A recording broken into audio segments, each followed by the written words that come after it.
I don't want that. Do I want that mic? No, I want. There might be an echo. The one I want? No, that is not the one I want. I guess that is the one I want. Hi, everybody. Hi, Artemisian. Hello, Peggy. How are you? I'm here, but I'm working on a creative project, so you're keeping me company on my TV, but I won't be too active in chat. Saturday was so much fun. I'm happy for you. Yes, Saturday was amazing fun, and thank you. Thank you. So I'm going to do the same. Okay, I'm just still plugging away at these things because I was doing these on Friday, and then of course, look at me though. I was actually ready. I was actually ready to press the go button. Oh no, I'm not ready because I let that drape the wrong way. Go in the corner. Go in the corner. In the corner. I have a lamp in the corner. I'm trying not to smash it. Smashy little lamp. There we go. Hi, Tammy. Yes, it was a lot of fun. Oh, be right back. Of course okay, we need to do a thing. Like if I ever am actually 100% ready when I turn the fucking camera on, we're going to have to like find a way to celebrate that. 2 seconds.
What are you doing, puppy? Oh my God.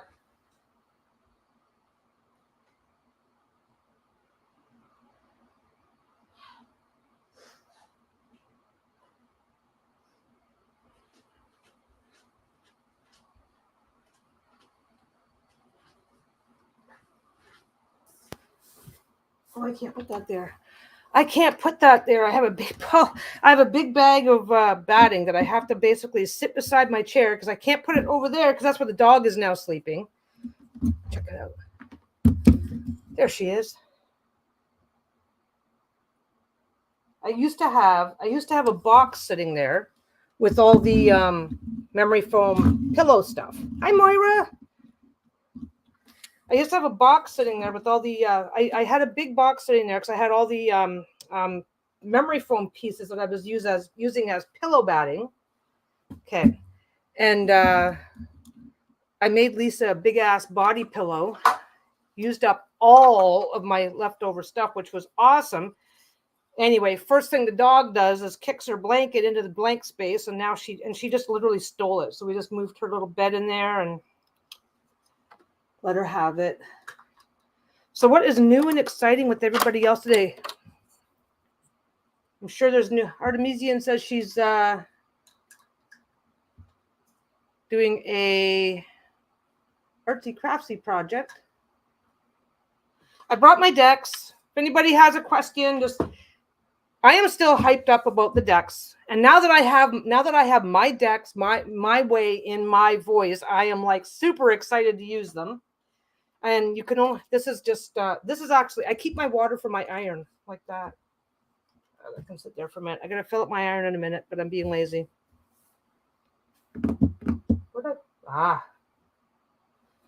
Now I'm down to, oh yeah, dogs are number one and they know it. And she's our little princess. So I am still working on pocket pouches. I got my big batch done. I got the black done. Now I'm moving on to light purple, medium purple. it looks really pink. There's a lot of pink undertones on this, but it's actually it's like purple. It's purple like this is purple with pink, with the bright pink undertone. So it's kind of this kind of purple, but the camera just doesn't work well with that. Why is that like that?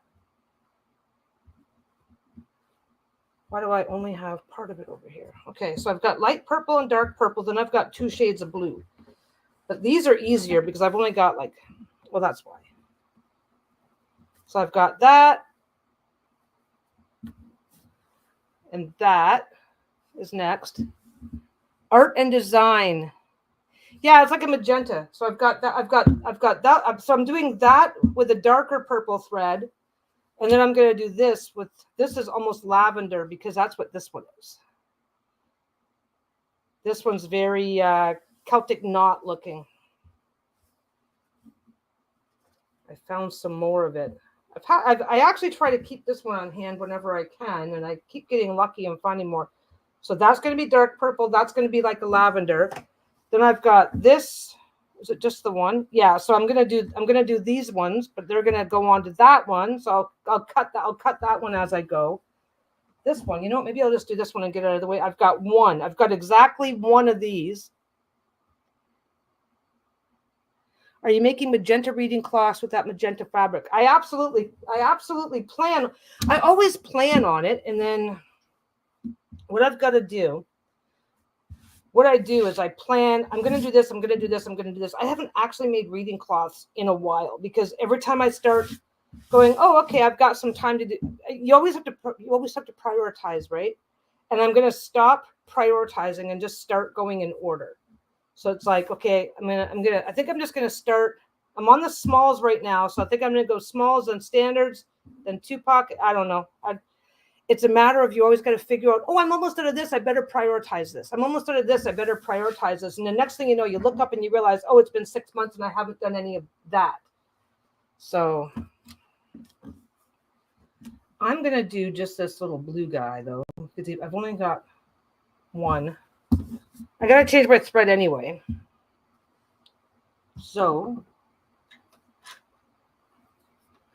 that's why I never put my thread away. That's what my thread's sitting. I've got 2 of these. I got 2 of these little carousels. That's why I've always got the carousels sitting over there in the way.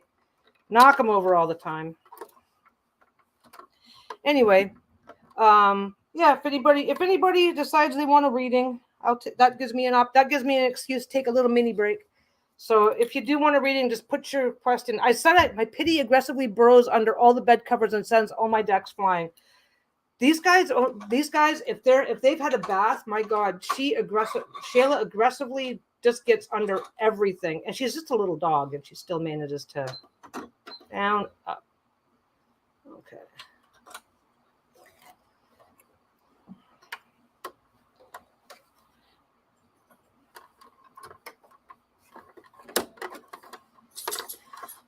They fixed my thread. They fixed my needle threader, so now I have that back on this machine. Oh yeah, I don't have to do that. I still, because I had to switch over to my other machine for a couple months, I still have to stop myself and go, what am I doing with my that's what I gotta do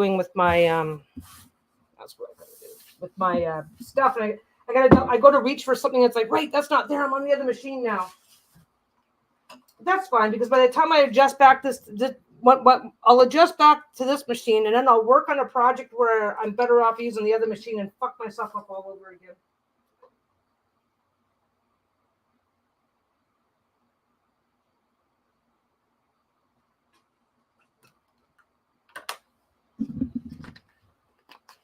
Fixing supper again. Yeah.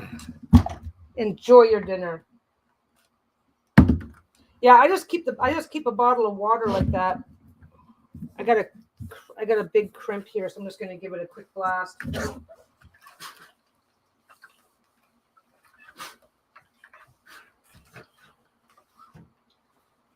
I don't really care. Okay, the interfacing was already on, right?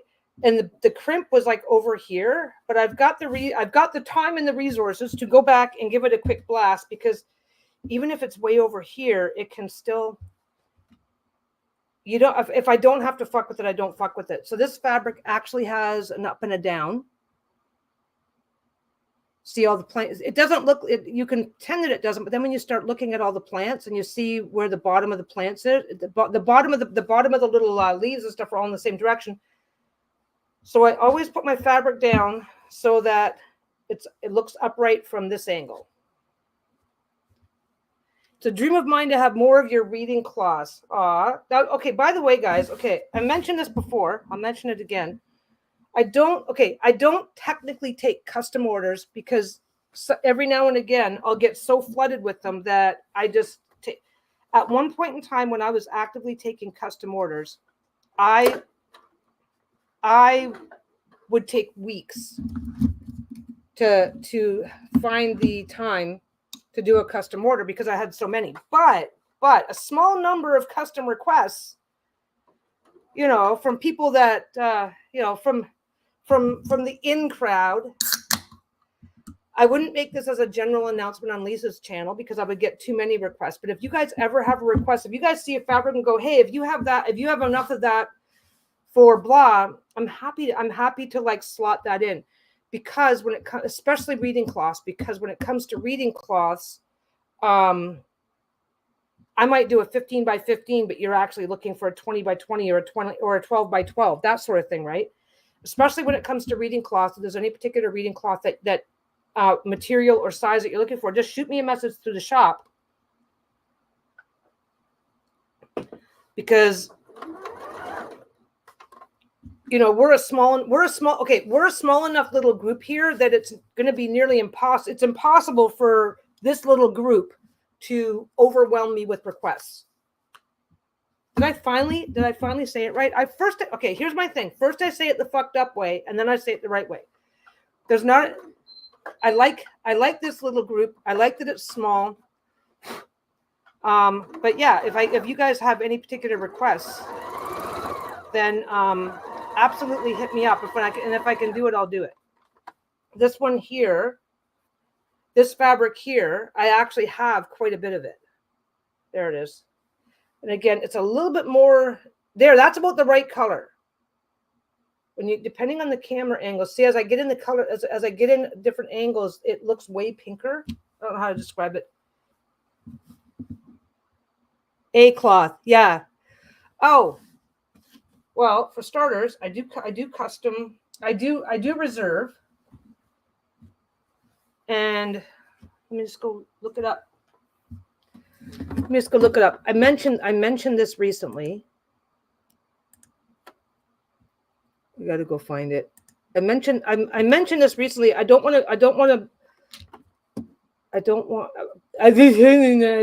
need to learn how to speak. Is what I need. Where is it?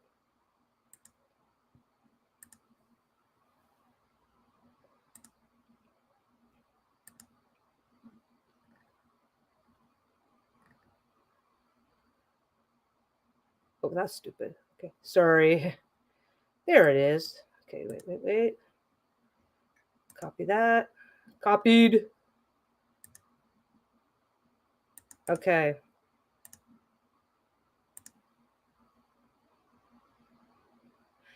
If you either follow that link or use the code FAFO15, well,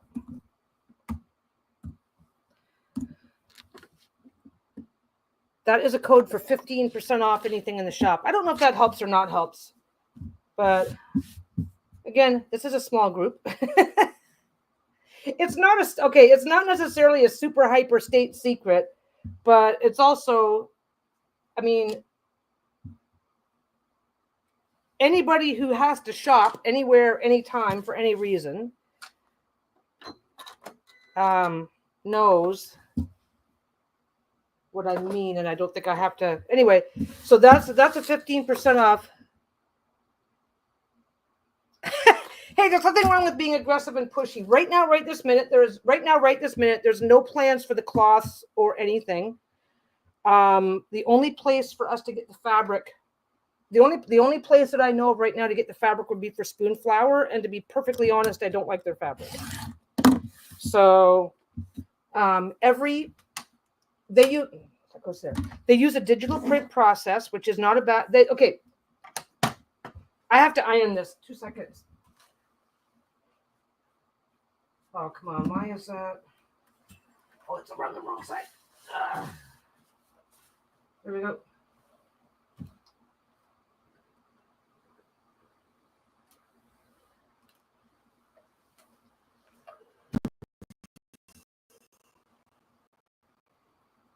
I will come back and actually try to be coherent.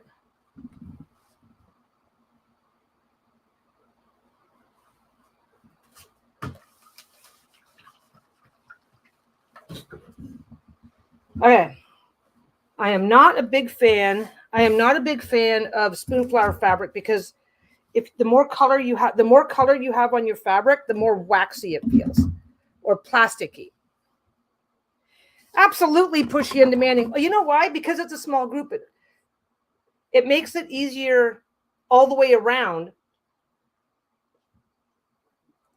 I mean, I need to back up with the bigger story. I was taking requests, right? This was like what, last year, 2 years ago now.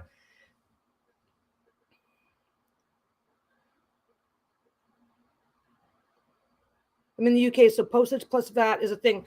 Okay, so postage plus VAT, when you're ordering through Etsy, VAT is charged. When you're ordering through Etsy, the VAT is charged right at purchase. So that part's taken care of. The duties I can't do anything about, but Etsy provides a number that we put right on the package that says that the VAT has already been paid. So as long as that number is there on the package, you're not supposed to get charged VAT when you pick up an Etsy order. Not all Etsy sellers do it right. I've never had a complaint from anybody saying they've been charged VAT on pickup.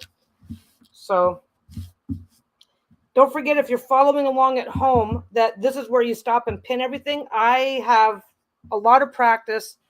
Plus I have a knee lift, which is the equivalent of a third hand.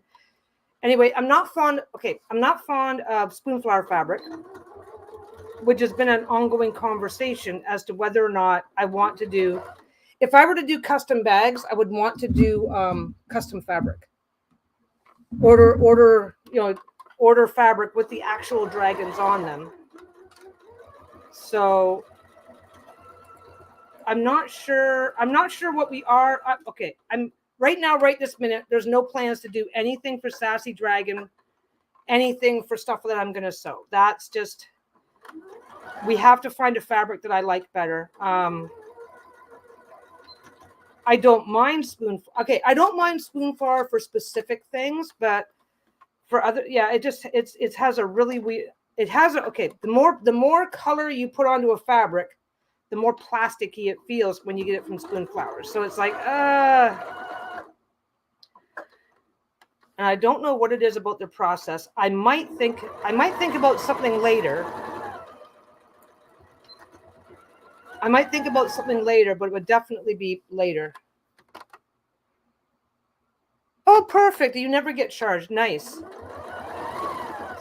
But yeah, the FAFO 15, that's 15% off. In most cases will cover. Why am I not finding my stuff? Okay. If I start to look a little sweaty, it's because there's an iron sitting directly behind me, roasting me. But anyway, thinking of hiring someone who worked for us previously. Is that a good idea? Okay. Which deck? Do you care?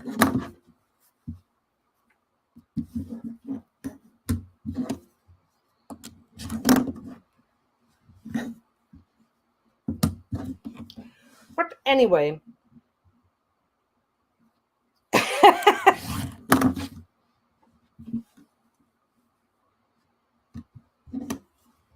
The lighter purple Celtic fabric. Where did I put it? Oh my God, I'm getting confused already. There.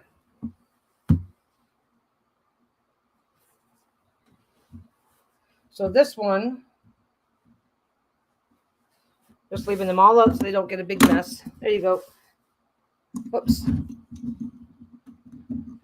There you go.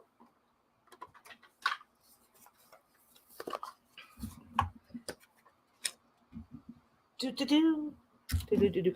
I'm not, yeah, and if you got, and if this ends up turning into just questions today, I'm saying this one is gorgeous. This one is absolutely gorgeous.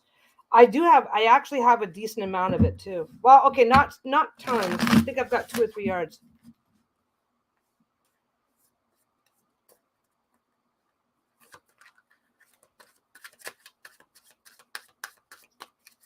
I have really got to sort out. You know what I got to do is I don't have it out here. I've got to take you guys to the bedroom, show you where my big stash is. Okay. Thinking of hiring someone who worked for us previously. Is this a good idea?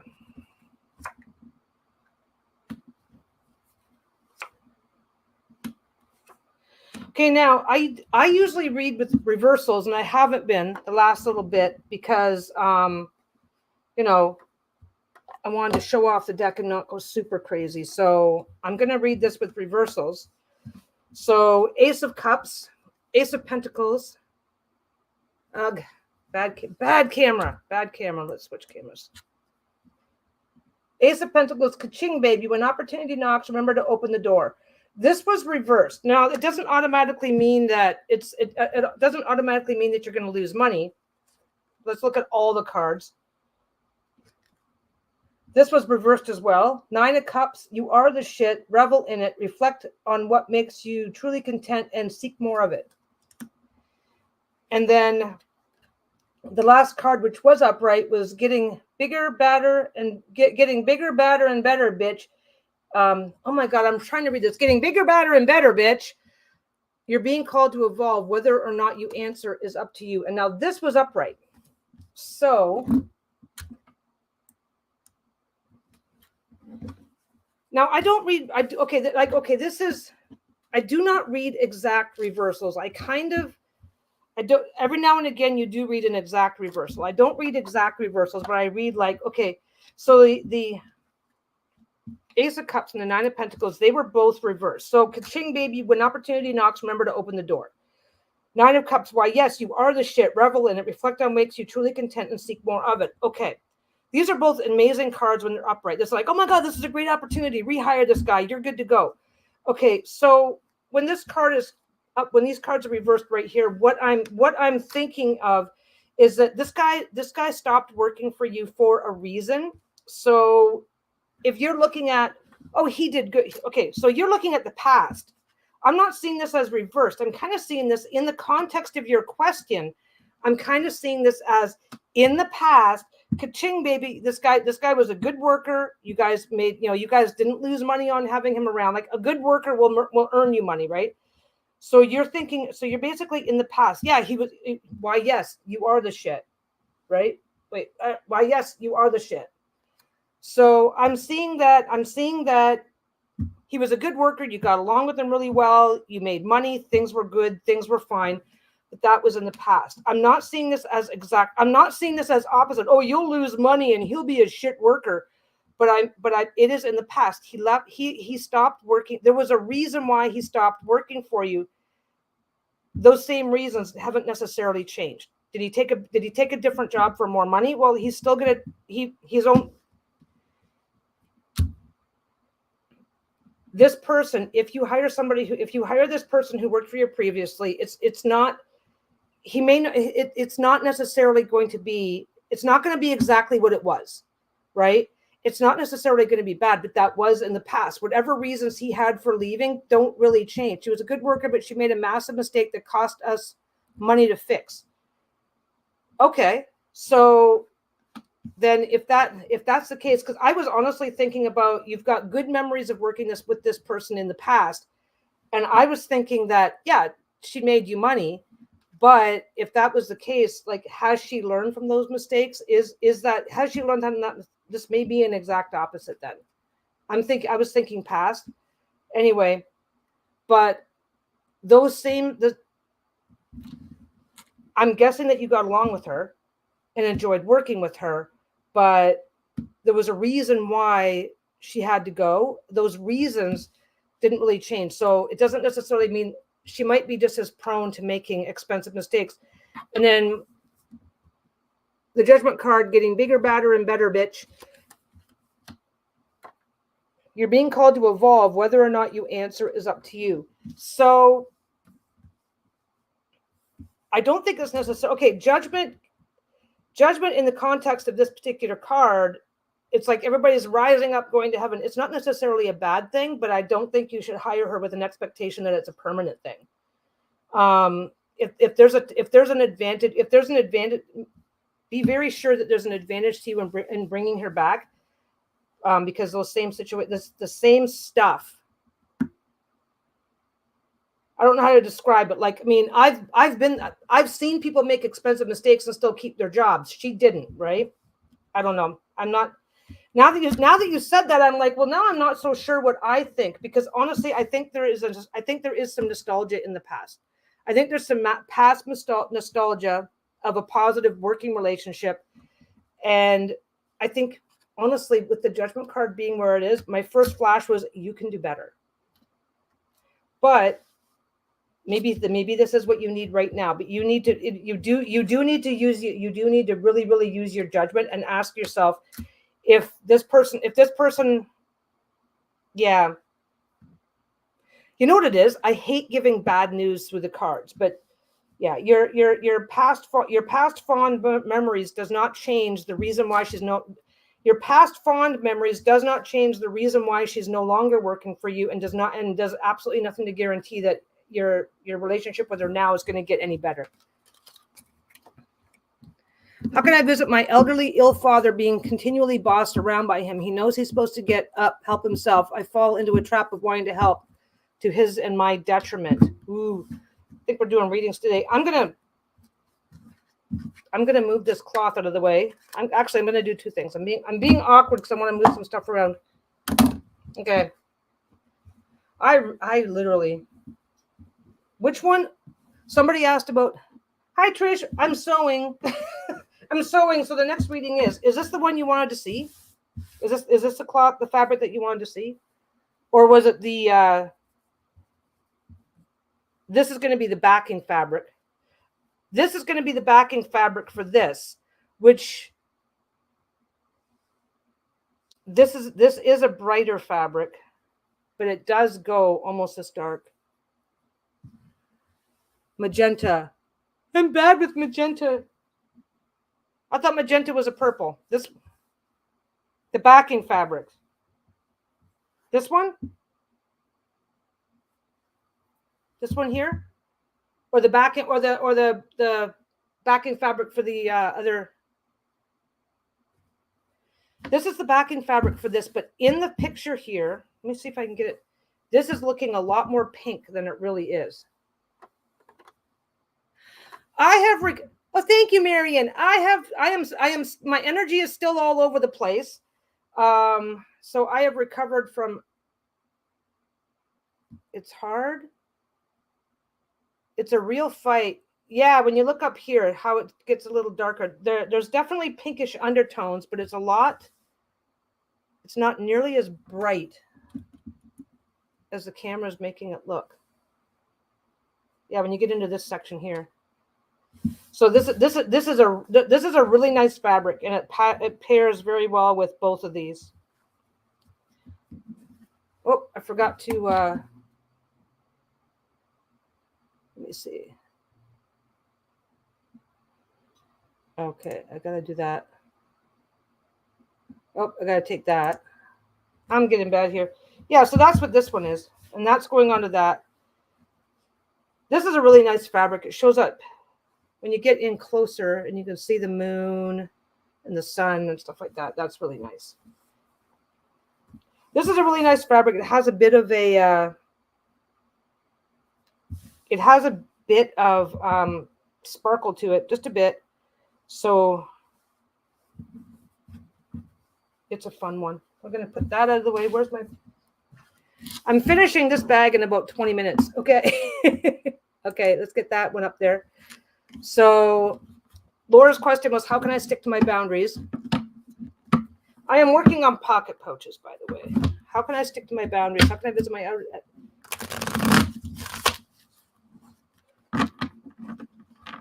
I'm just gonna throw this shuffles amazing. Anyway, super excited about my cards still, obviously.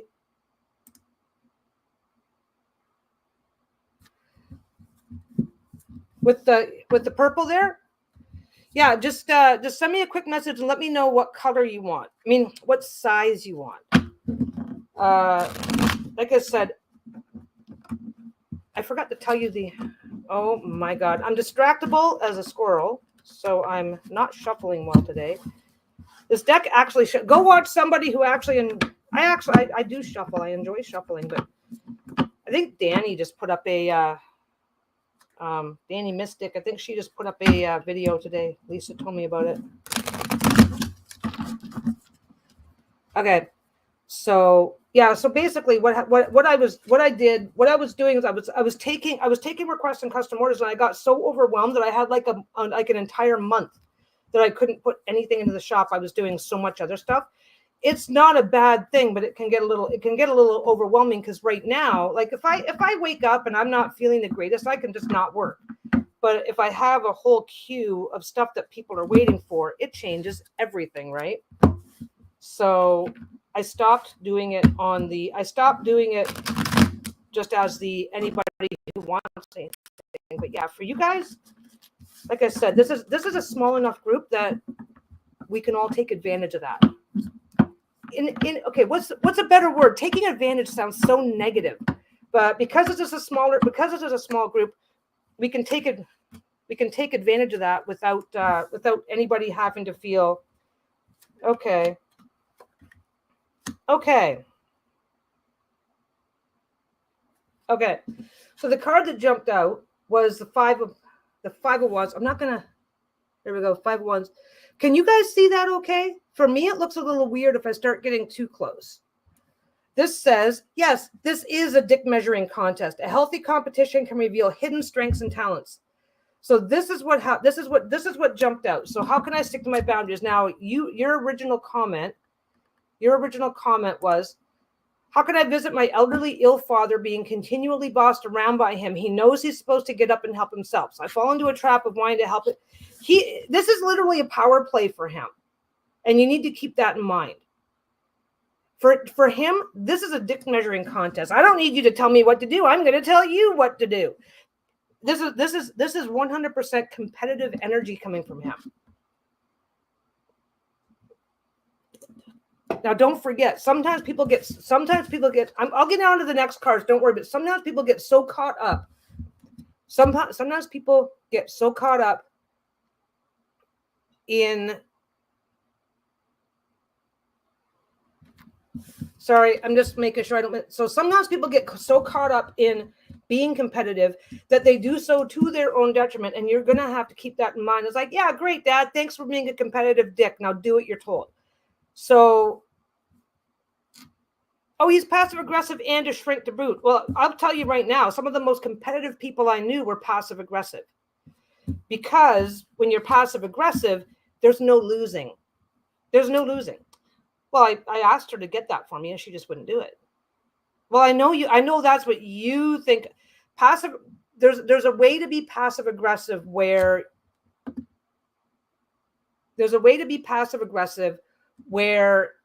because people that are competitive to their own detriment always have a reason why. It's if you win, it's if they win, you did something wrong. If they lose, you did something wrong. So ignore the passive aggressive bullshit. Okay, dare them to try and fuck with you. Dare them to try and fuck with you. You've got what it takes to overcome any challenge you face. Now, this is in reverse. 6 of Cups. Stop reminiscing and start fucking living. Cherish the past, but stay connected to the present. Okay, these 2 cards are reversed. So these are the things that these are the things that you need to deal with. Okay, and like I said, this is never about exact opposites. When you see a card reversed, it's the shadow. Okay, so you're dealing with the shadow. Dare them to try and fuck with you. So you are having a hard time standing up for yourself. Oh, he's my dad. He's this, he's that. He's passive aggressive. Well, just remind yourself every single time. Oh, but he doesn't want to, and he's making it difficult. It's like because he's fucking competing. He's using passive aggression is his toolkit for how he competes. So you need to flip this card. You need to flip this card, dare them to try and fuck with you. You need to go, okay, well, if you don't, if that's, you know, it's like, you know better. So I need to go home now. I'm assuming that you don't live with them, but that's, yeah, he's so passive aggressive and he's a shrink to boot. So 6 of Cups, stop reminiscing and start fucking living. Now, this is in reverse. Stop worrying about what you think you owe him. It's like, look, I've got better things to do. So if you're going to work against your own best interest, then I'm just going to go ahead and, you know, I'm going to go ahead and go home. Or if you already live with them, it's like, I'm going to go ahead. I'm going to go back to reading my book then. You let me know. Stop worrying about what used to be and just worry about if this is how he's going to be. Were all of these reversed? Now I need to like rewind I can't rewind. Fuck. Did I accidentally flip these or were these all reversed? Anyway, he's super competitive and his refusal to cooperate and all of that stuff is how he's competing. He can't win any other way. He's got nothing else to compete with right now. So I'm going to compete by refusing to cooperate. So just keep that in mind. And you already know what doesn't, if he is going to make this a problem for you, 5 of Wands was upright. Okay. Yeah, I'm really bad for this. I pick up the card, I show him to the camera, then I stop paying attention to how I'm putting things down. So yeah, he's competing. Don't compete back. Stop competing back. I don't know what's going on or not going on with him in terms of health, but the reality is that if he is fighting back over everything that you are doing to help him, first 2 were upright. Okay. So yeah, dare them to try and fuck with you. You've got it. Thank you. Thank you. I do this all the time. If I'm just doing a reading, I don't lose track like this, but when I'm up and down to the camera, I lose track. So dare them to try and fuck with you. You do have the tools that you need to deal with this, right? But the one thing that you need to do is stop worrying about the way things were and start worrying about the way things are. And yeah, if he like, oh, thank you.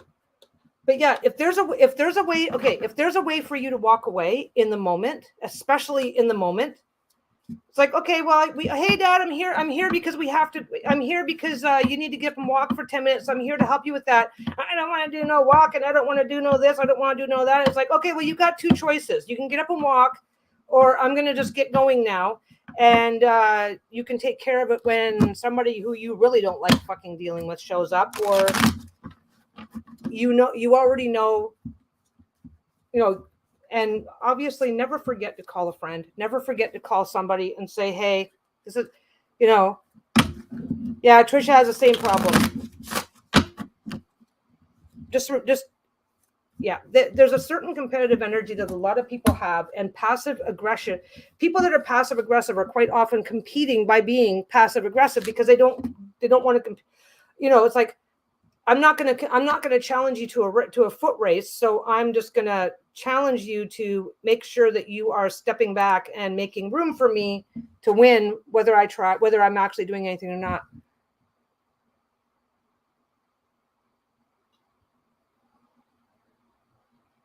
Well, I find a piece. Okay.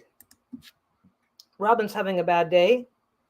Just going to flip this first. I'm having a bit of a tower day. A bad hookup. Landlord claiming he's missing my rent check, and a deck I ordered got lost in the mail.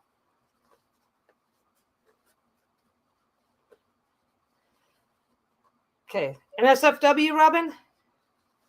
I'm assuming. The NSFW, by the way, I don't know if anybody's double checked again on the Kickstarter. The NSFW are... People are either getting both decks or the NSFW. The classic by itself is doing fine. But the combo or the NSFW is like doing really well. People either want NSW or both, which is kind of funny that the NSFW was where we did put most of our energy on this. There we go. Now I have to cut the. Lisa's playing. By the way, if we end up devolving into shooting the shit and doing readings, that's perfectly fine by me. I started to say that a minute ago. You guys know how I do that. I start a sentence and then in an hour or so I might finish it. Lisa's got her game tonight, so I'll just be sitting around sewing anyway. So I don't have. I will get all this caught up. I will get all of my sewing caught up, no matter how we spend the next couple of hours or so. Well, it's almost 3:00, but no matter how I spend the next couple of hours of my day, the sewing's going to get. NSFW is the full experience. NSFW. Okay, I'm having a bit of a tower day. A bad hookup. Landlord claiming is missing my rent check. Okay.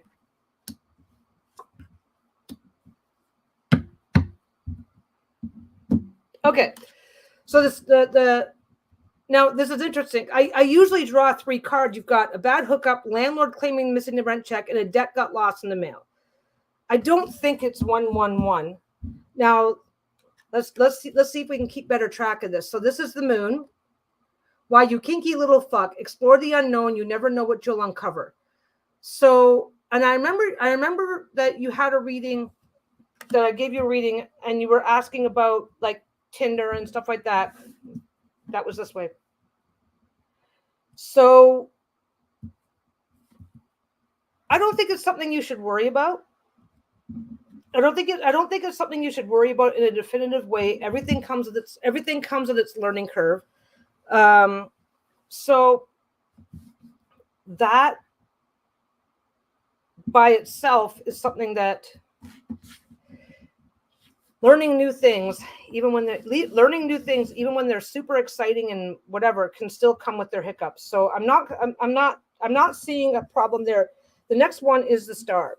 Hey, Twinkle Tits, get off your ass and get back to it. The path ahead is clear, and you have the support you need. So this is central. My hookups have been more better than worse, but today's wasn't good. We played a bit, then I threw them out. Nothing wrong with that. Nothing wrong with that. You remember the reading I gave you last week? You know what you want. And if that's not, so a bad hookup and a hookup that didn't work out. So it might be, was it a bad hookup, or was it just something that didn't go according to what you were hoping for? That's just, now that's me. That's not necessarily the cards. The last card reversed, Queen of Cups. Your head belongs on your shoulders, not up their ass. Allow yourself to care deeply, but don't lose yourself in others. And this one was also reversed. So 2 major arcana. These 2 are reversed. This is upright. So I'm thinking that this is your focus, okay? Hey, Twinkle Tits, get off your ass and get back to it. The path ahead is clear, and you have the support you need. So when you start your day on a low point, I invited somebody over, things were going good, and then they weren't, and then I kicked them out. Every single thing that happens for the rest of your day is, when you're starting off on a bad note, that bad note just makes everything else sour. Now, your landlord says he can't find your rent check. You have options. He wasn't who he claimed to be and was aggressive. Luckily, it didn't get dangerous. Yeah, you know what? I think that's a win. I think that the landlord issue is with the bank. The missing deck is me dealing with the post office. So the thing is that the path is clear and you have the support you need. I think you're just having a shit day. I think you're having a shit day. I think like the moon is reversed. Why, you kinky little fuck, explore the unknown. Well, this particular exploration did not go according to plan, and you're not feeling so fucking hot about it. I think that's what's happening. I think that's what's happening right here. And then you're like, oh, great. And then this. Oh, and then this. So yeah, obviously today feels like a shit day, but I think it is. I think by tomorrow or the next day, it's going to be just a day that you can go, wow, can't believe I had that shit day. That's what I think. That's what I think the star is saying. So your head belongs on your shoulders and not up their ass. That's also in reverse. It doesn't mean that your head belongs up their ass. I would guess, okay, allow yourself to care deeply, but don't lose yourself in others. So I think you're having a day where you care deeply about the fact that you're having a shit day today. And I think the fact that this is reversed is to say, I think you're a little bit stuck in your own head today. Don't blame you. You're allowed to be stuck in your own head because you just didn't want to get up. I woke up 10 minutes early and I'm pissed off about that. There's absolutely nothing wrong with being stuck in your own head. but just remember that it's okay. You know, have your feels, but remember the star. You've got what you need. You'll be fine. Have your feels that, because you got the moon, didn't you get the moon last week? You know, when you are exploring new things, every now and again, it's not going to work out the way that you want it to. So Mars is in Cancer. I am so, if you have, okay, I'll tell you right now, making this deck did not take me out of my forever noob status. If there's other things going on in the cards that I'm still learning, and I think everybody is still learning in their own special ways, right? Except for my wife, she's perfect at everything. Tell her I said that. Anyway, if there's things that you're noticing, if there's things that you guys are noticing in the cards that I'm not, by all means, because I don't mind. I'm always looking for something new to see.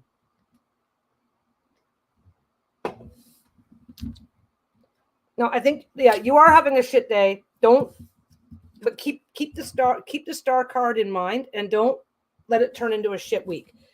And yeah, if you have the support you need, you'll get through it. No, I don't think you did. I think that you got the moon. I'm pretty sure you got the moon last week. Go, explore all these new things that are happening in your world right now. But not every day is going to be awesome. Yeah, meet them.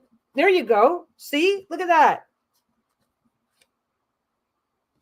Why, look, the star just showed up. Thank you, Marion. You have the help that you need.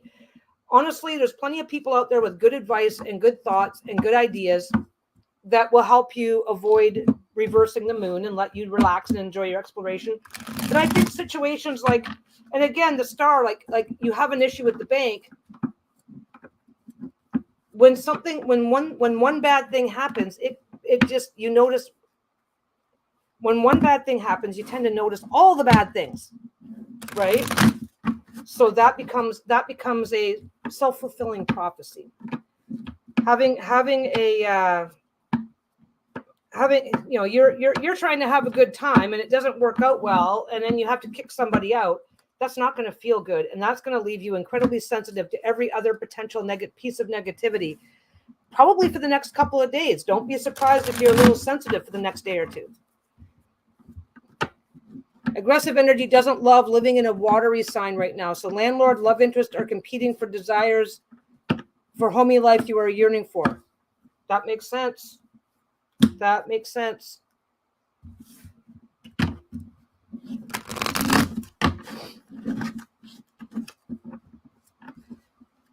Okay.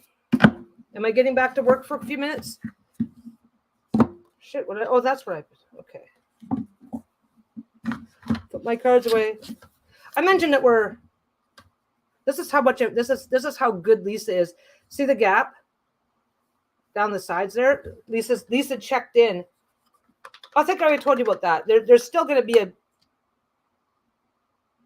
yeah, I'm hoping, yeah, without costing me misery. It's like, yeah, I had a shit moment. I don't want it to turn into a shit week, a shit month.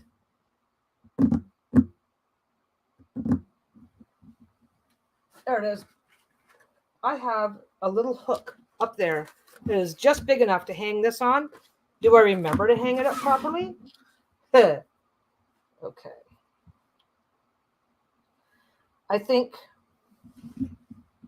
I know for me that when you're exploring something new, no matter what it is or where it is or how it is, and you're exploring something that's like exploring Tinder and hookup sites and stuff like that. You're exploring something that's pretty significant. So every time something doesn't go exactly according to plan, that's going to feel really significant. And then when something gets in the way of that, or not, well, yeah, so something negative happens. Now that's really significant. And then little things get in the way. And you know what? There's a certain element, because we've kind of been taught in our lovely Judeo-Christian society that most of us were raised in. It's like, if something bad is happening to you, that's God's punishment. It doesn't, we do not have to be Christians We do not have to be Christians or subscribe to a Judeo-Christian belief system to be marinated in certain elements of societal values that impact our thinking and our way of addressing things. So yeah, I think any one of these things by themselves would not have been such a big deal for you, but all of it happening on the same day, it just feels really big.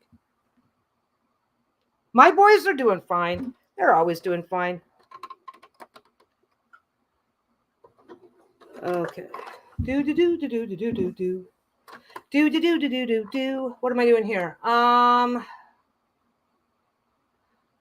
do I want for a top stitch? I want that.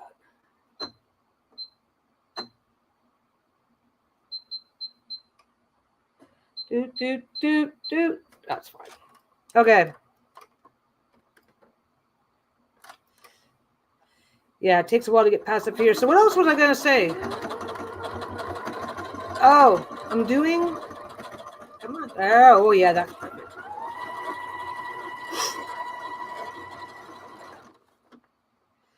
So Lisa's got her game tonight, so I will not be bothered or take my... Oh, shit, thank you. Yeah, don't be afraid of reminding me about that stuff because it's...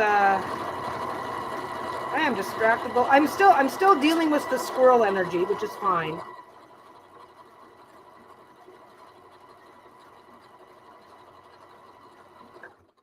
So I'm doing member readings on Lisa's channel this weekend. That's going to be crazy. That's going to be a lot of fun.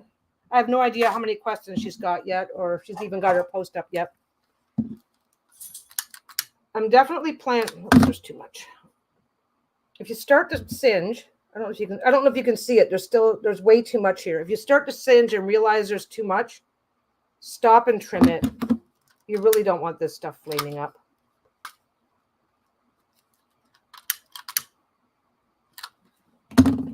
That's it. That's all you have to do. We don't really see Steven a lot these days, but he works weekends, so whatever. We usually try to get together about once a month, once a whatever. John is an event manager, so both boys basically work all weekend. So we don't see as much as we'd like. Okay, what am I doing here? 1, 2, there we go. But come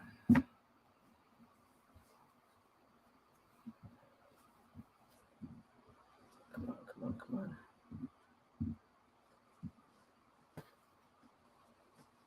We went out with John to Korean barbecue last week. Neither one of them want kids. No grandkids for us unless it's a serious accident. Steven does not date. He's just the confirmed bachelor type. So he just does not like kids. John likes kids, doesn't want any. Steven does not like kids. Period. So okay. There we go. Getting ready for the next one. 2 seconds. 2 seconds.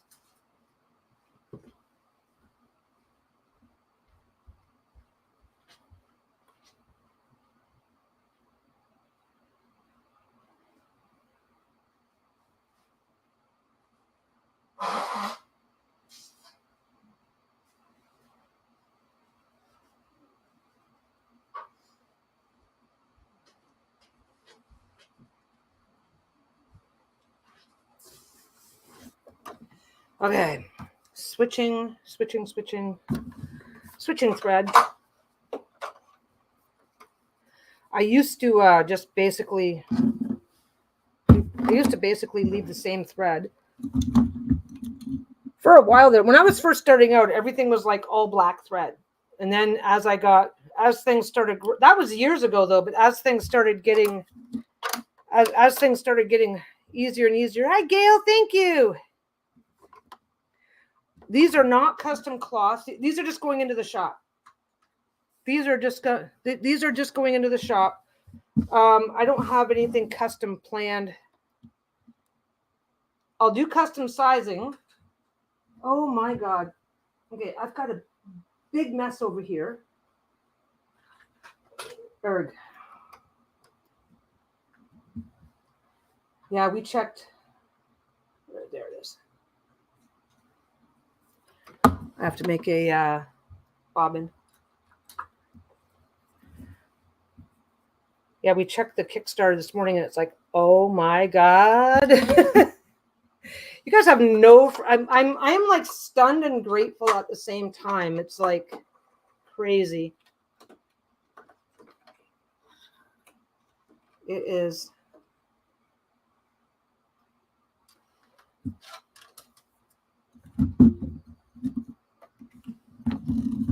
Oh, the leaves. You know what? I've still got, when I found that fabric, I bought it in like, I bought like 6 different colors of it. I've still got, I think it's the dark gray or something left.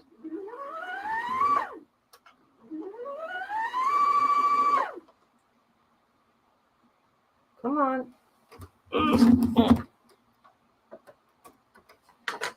Oh, what the hell did I do? I have my mouse. So I have my mouse right there in case I do a reading. And Gail just showed up. Did we ever find out who 69 is? Yes, we did. We did. She actually emailed. And said, "Hi, I'm number 69. I noticed in the thing. I would love a reading." She didn't notice.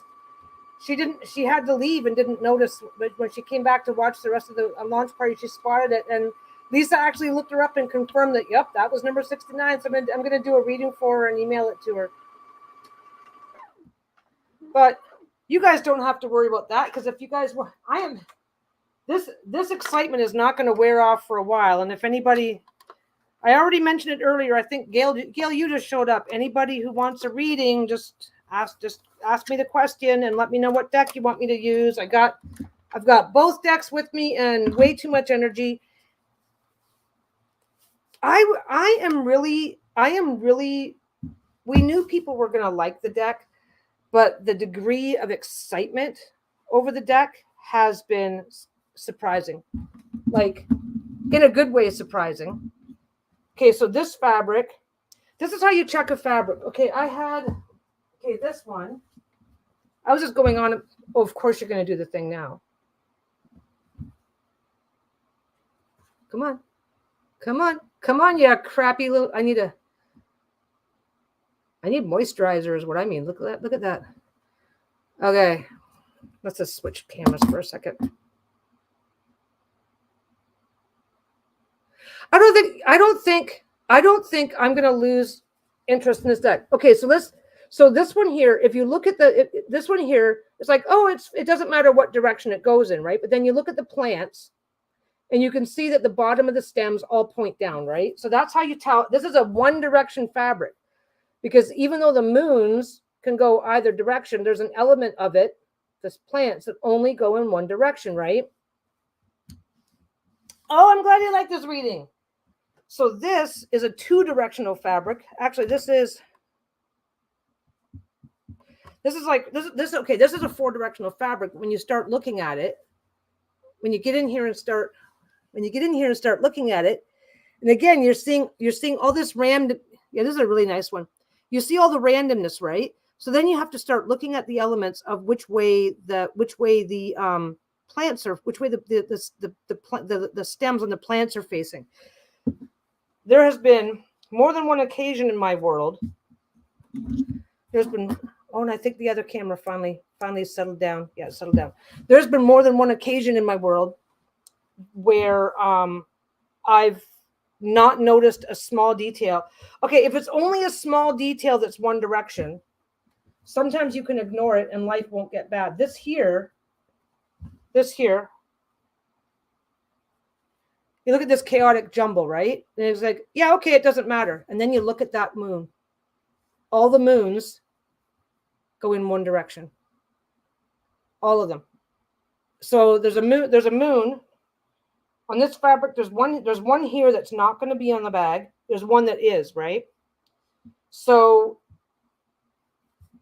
it's always worth it when you're working with fabric to double check against some of the finer details to determine whether or not it's a multi-directional fabric or this guy here is multi-directional.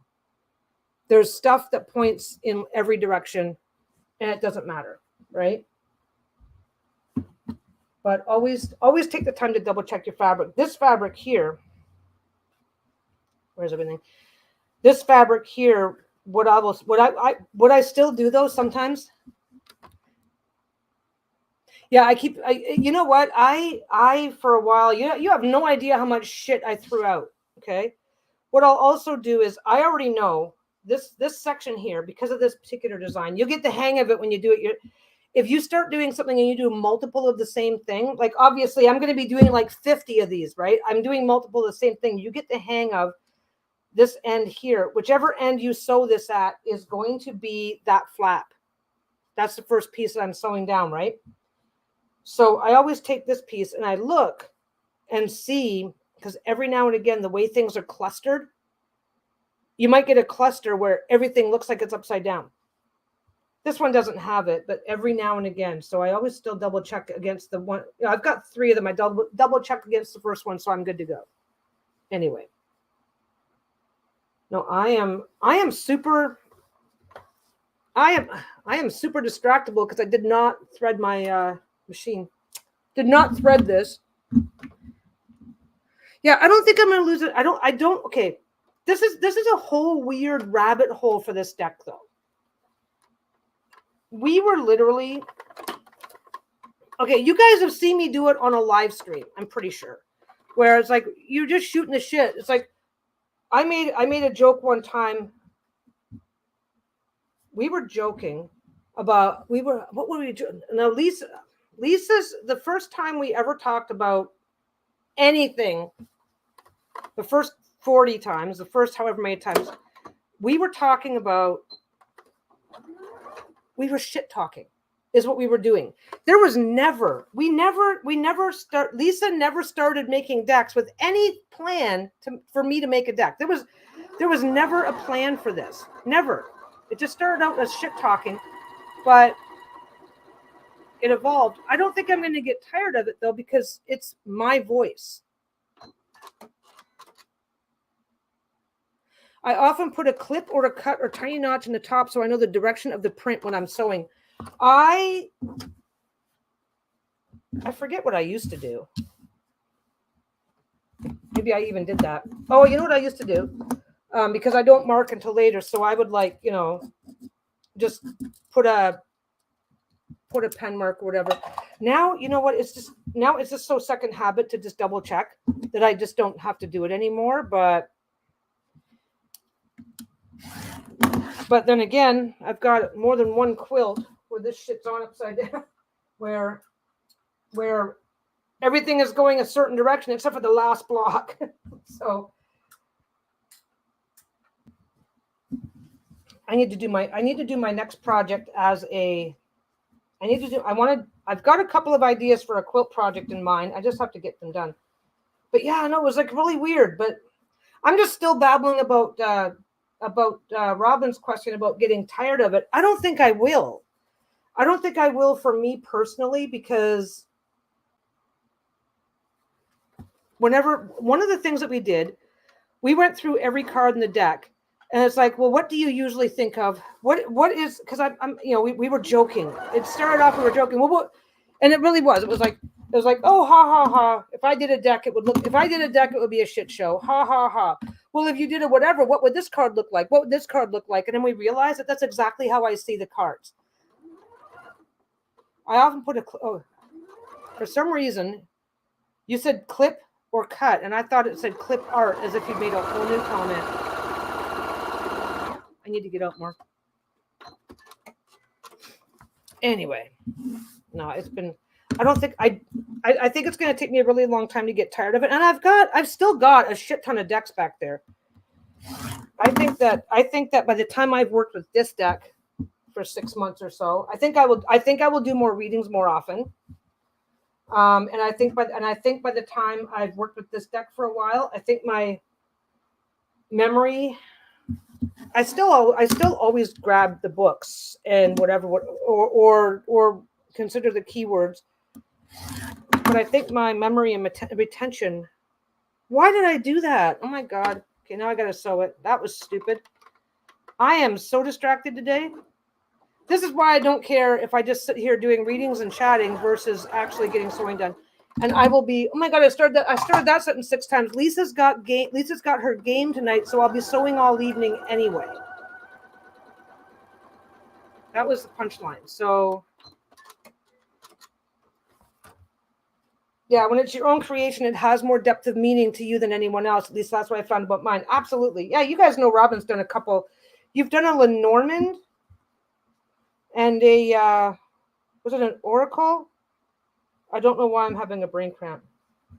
Yeah, Robin's got a couple of decks on Make Playing Cards. When you're dealing with the iron-on interfacing, sometimes it pops loose. It's not a big deal. As long as it's mostly holding in place. For this type of, okay, depending on your project. For this type of a project, I'll be able to fix it when I'm flipping everything. I'll be ironing it in a minute anyway.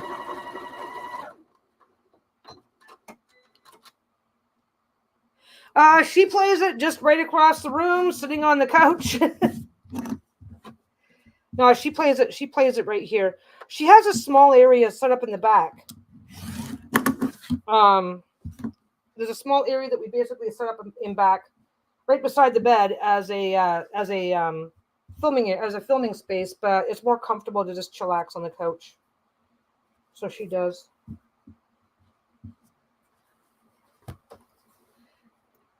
And I'm just over here sewing because it's just this is their Baldur's Gate video game that they play every Tuesday night. So there's very little noise that I can make that's going to bother them or make them feel like it's wrecking their game. So I just sit over here, and Tuesdays are my Baldur's Gate 3. Lisa and Dawn get together every Tuesday and Sunday. Let's see if I can find it. Lisa and Dawn Michelle get together every Tuesday and Sunday. Dawn has a second little baby channel. Is that it? Sorry, I've got the channel. I just don't know if I have the link properly.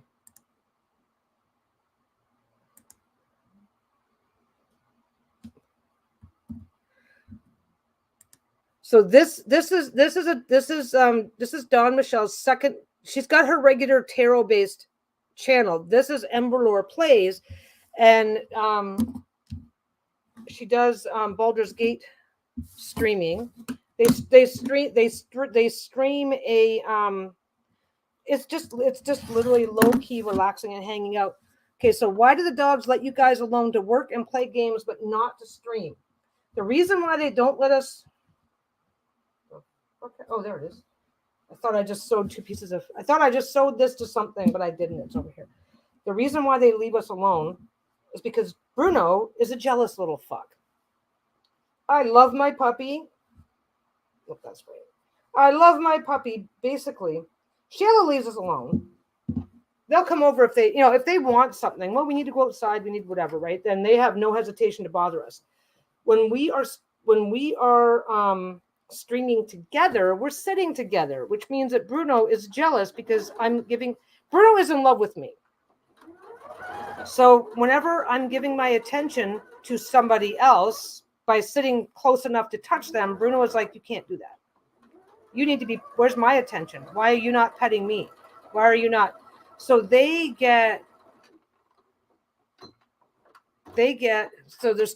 a second thing that happens. So basically he gets jealous. He gets jealous of the attention because I'm daring to be within touching distance of somebody else. God, So he gets jealous of that. It's like, pet me too, pet me too, pet me too. So that's almost entirely Bruno being jealous. And then they understand some words. My dog is like that. No one else can sit by me. He has to squeeze himself in. That's exactly what Bruno does. That's why he's always up and down. And then they understand certain words because we, idiots that we are, keyword train them. and we didn't do it intentionally. Well, we did. We realized that they were responding to certain words. And you can do that with your own dog, right? It's like if you say to your dog, if you're going to take your dog for a WALK, I've got one beside me, so I can't say it out. I can't say that word. Actually, if I slip it into a sentence when they're not paying attention, I'm fine. But if you say it in an excited tone and use the same word over and over again, they start to recognize it. Well, when we start to say our goodbyes at the end of a stream, they both recognize that. It's like, oh, they're saying, because as soon as we're done streaming, they almost always want to go OUT.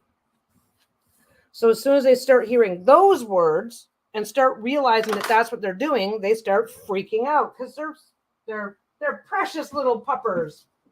Okay, I gotta turn my back on you guys and do a little ironing.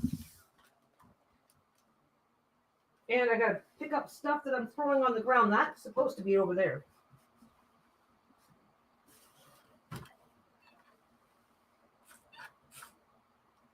Why is it not going up?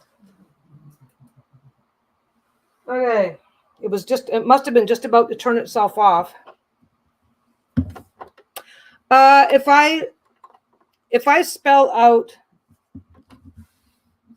HOTDOG, she understands that now. Shayla's favorite treat is one of those. And if I say that word, she's like, what?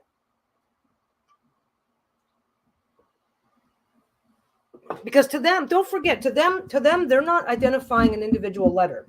They're listening because they can understand like a 2 or 3 word sequence. There we go. So to them, when you spell it, they're hearing, she is not hearing individual letters. She is hearing that hot dog and HOTDOG mean the same thing. Because to her, it's just a sequence of sounds, right? So yeah.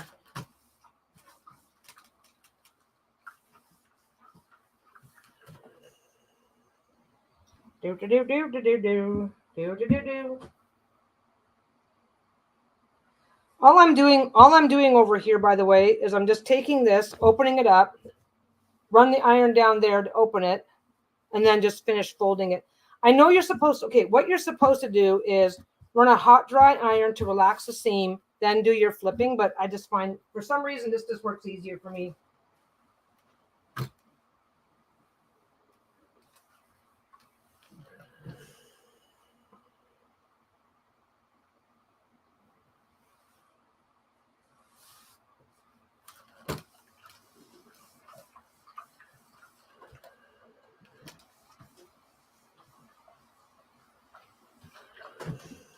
This is also the one that was trying to break loose. So while I had it there, I just re-ironed along the bottom.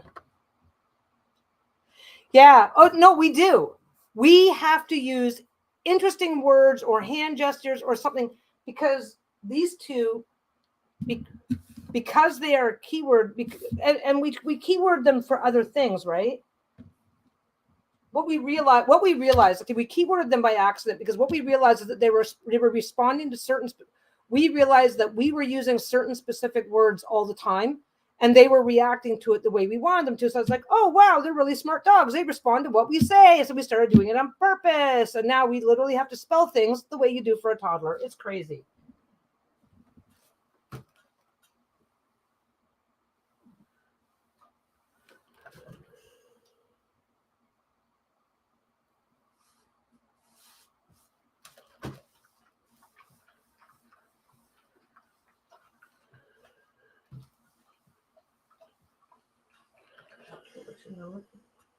Oh, they did.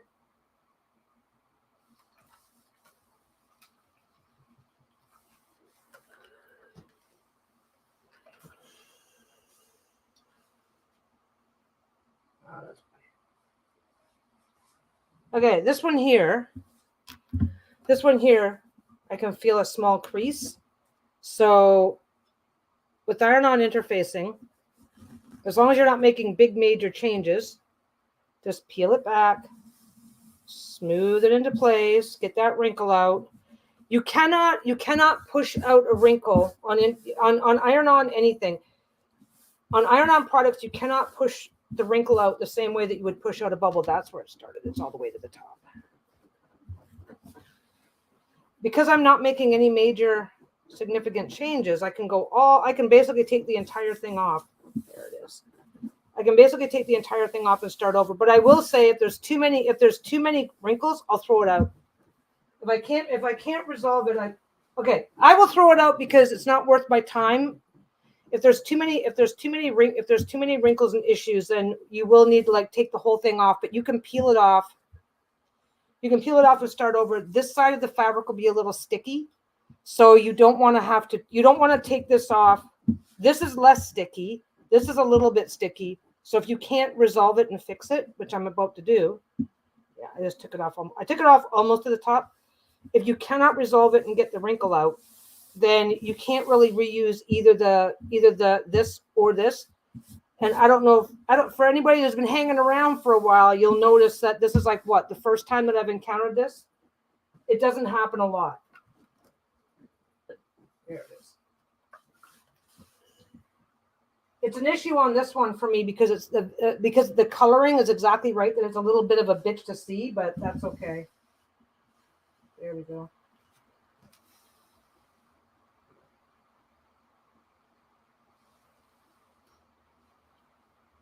That one's gone. And that one just pushed itself.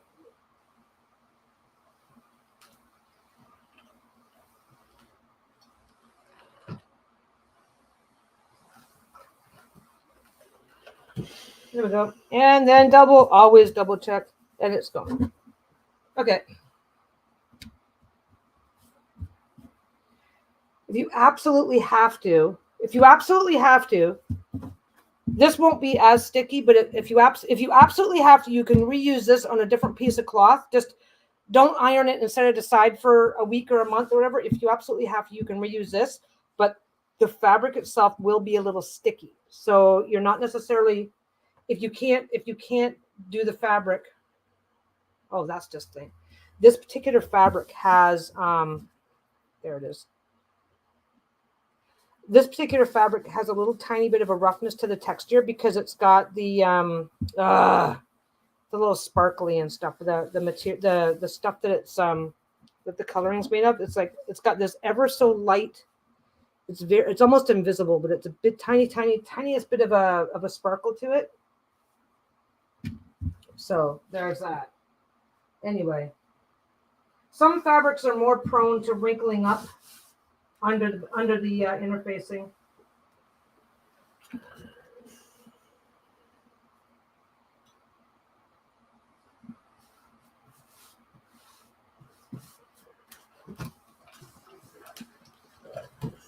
La la la la la.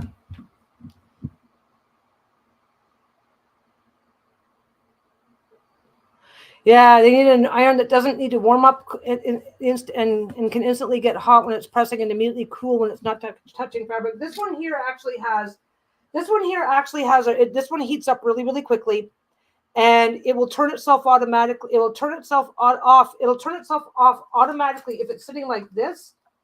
If I set it down like this, it'll turn off automatically after a minute if it doesn't detect motion. And if it's like this, if it's on its base, it'll turn itself off automatically after 30 minutes. So this is a very safe iron to use. What? I'm so busy talking, I'm not getting this done. Just give me a second.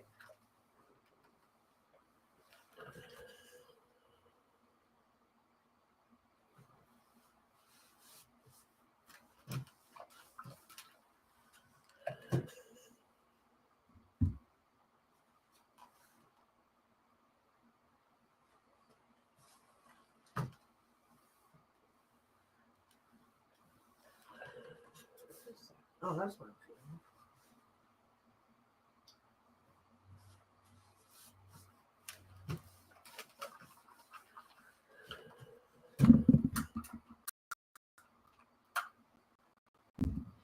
I'm trying to turn it off. How many bags or pouches do you think you can make in an average day? It depends on a whole lot of things. It depends on what I'm making. Some take longer than others. Believe it or not, reading cloths are one of the slowest things that I do because I do decorative stitching all around the whole edge. Okay, that's fine.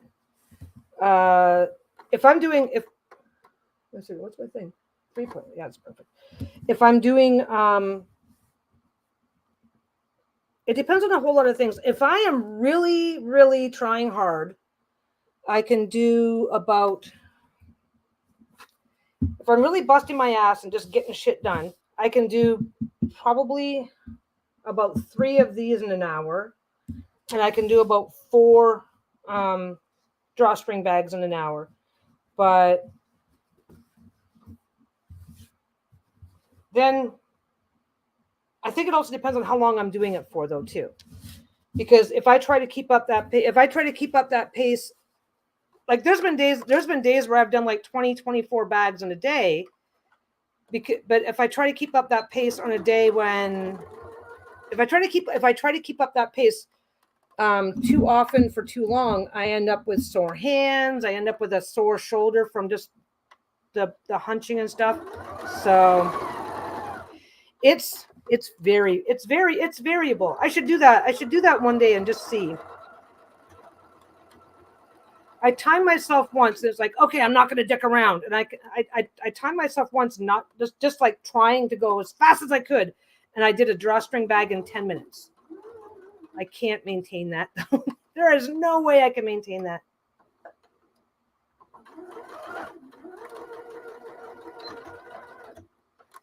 But like right now, right this minute, I've got what? I've got one. I finished one.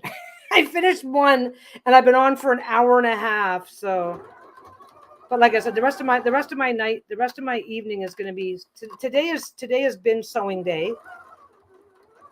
I do most of my sewing Sundays and Tuesdays seem to be my binge days, but I think like Gail sews, Moira sews, right? Why do I shouldn't have to keep asking after this much time. You guys know what I mean. Some days you just feel like you're flying and getting shit tons of stuff done, and sometimes by the time you've gotten 2 things done, you're like, okay, my hands are getting sore. I have to sit now.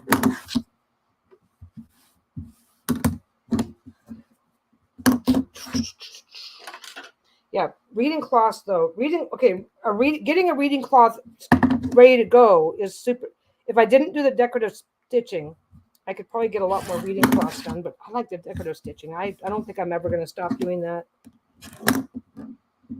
I usually try to do them on my other machine because I have better things to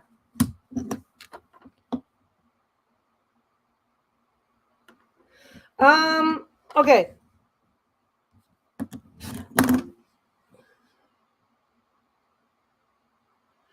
Oh, yes, I can do a dice bag tutorial.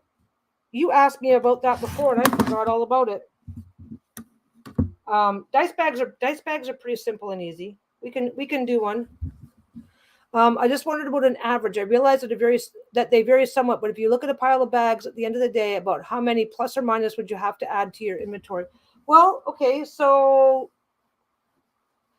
I did 15 of this. I did a bunch. I got a bunch started on Friday. My problem with making a wild guess is that usually in order to do a wild guess, like, okay, I started these on Friday. Okay. Actually, I prepped everything. I got all the fabric prepped. I got most of my fabric to this stage. I got most of my fabric to this stage in a day. But I did like 3, 6, 9, 15. I did like 50. They'll be done by Thursday. Back before I decide. If I really want to, if I'm really, really busting my ass, if I'm busting my ass and don't have a lot of other stuff to worry about, I can get 100 drawstring bags done in a week. But I will feel it. It's hard for me to do a day. It's hard for me to say in a day because I don't do one at a time very often anymore. So it's really hard. it's really hard for me to guesstimate. And with the dogs and everything else going on, there's usually some little tiny distraction getting in the way to get a really solid count. But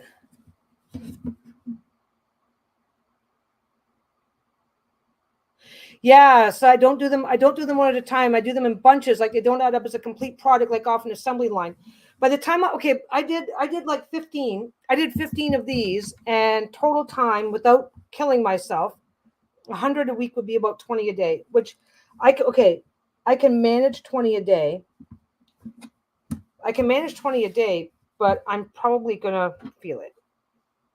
So I don't try to manage 20 a day. I can probably do like 50 a week without a whole lot of like stress and strain. But yeah, I can probably do about 50. I can probably do about, like, reading class, I can do about 20 a week in a week. But it just, yeah, there's so many little things that get in the way to keep it from being that make it difficult to okay, if I had a shop, if I got up, put on my coat and went to a shop so that I could work without distractions, I could probably easily do about 15 bags a day in an 8-hour period. So, but I almost never get that. Yeah, I'd have to bulk sew, otherwise it'd get tedious and boring to do it one at a time. But here's the thing: is it if my, like, okay, like I have a tendency towards tendonitis, right? So if my thumb, in my one thumb, if my thumb's bothering me, then I do one at a time, because if you're just doing this for 8 hours, the repetitive motion is going to just fuck you up. Oops, I go to the end. What do I enjoy making the most, and what's my most profitable?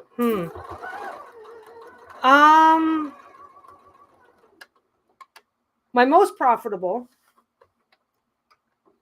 is the bags. My two most profitable bags are the two I enjoy the least. And that is the mini drawstring bag and the micro pocket pouch, because they require, it depends on how you're paying yourself for your time, but they require so little fabric. They require such a tiny amount of fabric that sometimes I end up with big, like, let's see, like that piece right there. 1, 2, 3, 4, 5, 6, 7, 8, 9. For a micro, I need, yeah, this is a scrap. This is a piece of scrap off of a different project. So it's big enough to make a micro. So yeah, less fabric, but way more effort. Because it's kind of hard to describe, because I have a tendency towards tendonitis. So it feels, it honestly, it feels like a much bigger effort to make them. So it's far less, even though technically the profit margins are way higher, they are a lot less physically pleasant to make, because they're so picky and tedious work that my hands don't get a break. So but yeah, because the material costs are so small, it ends up being relatively high profit. And the funny thing is, this is the funny part. The funny part about those bags is they actually take just as long, if not longer, to make than this, because they're so tedious. It's like, because when I'll show you. Oops, I want that one.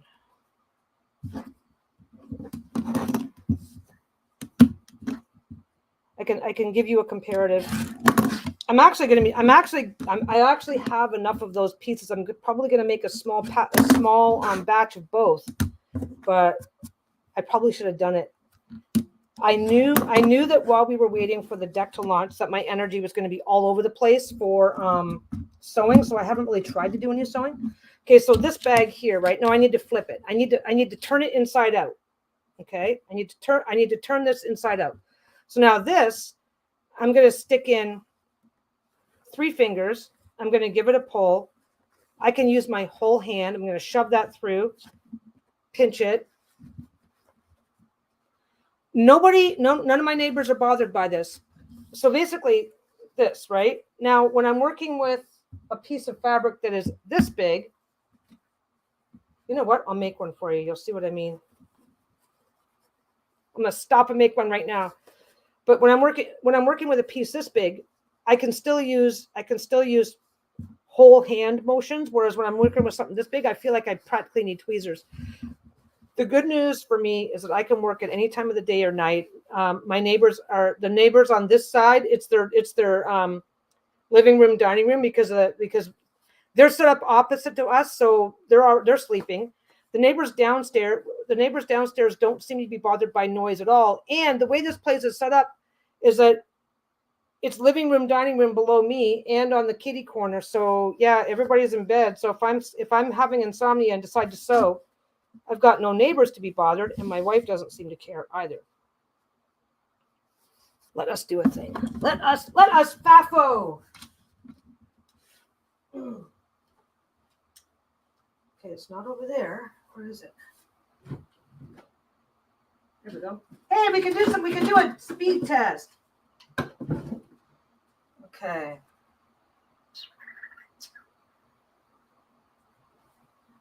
Perfect. That'll work. What did I come over for? That.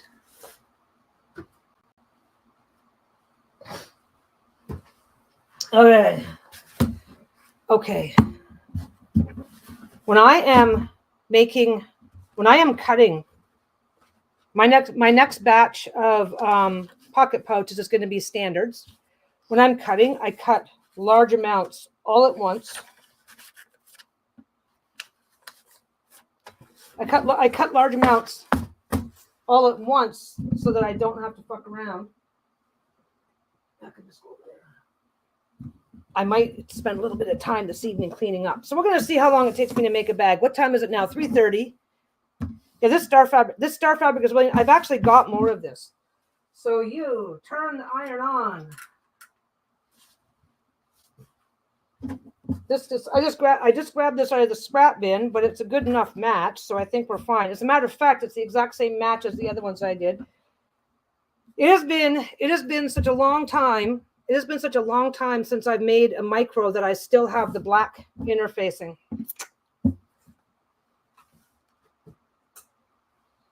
So it's going to give that a minute. So I'm going to iron both pieces of fabric while I'm going to let the iron heat up while I change my thread. Change my thread. I'm just going to change back to black.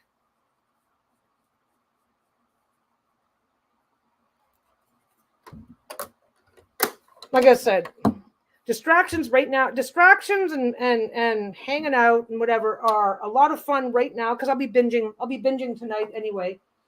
Lisa plays her. Where'd you go? You escaped. There you go. You ever play Monkey Feet?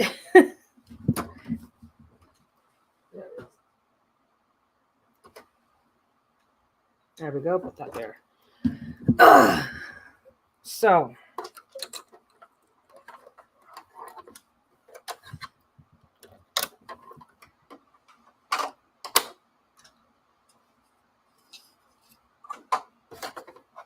Okay, now we do that. Come on.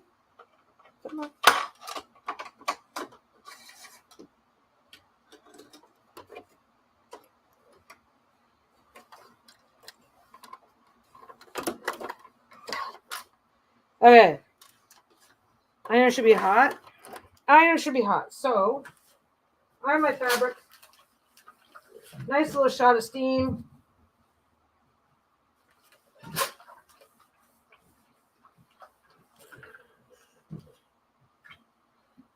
I ironed the top without going. Does Lisa check in on you or worry about you when I'm playing my game? Mildred Payne Pocket Oracle. 1 second.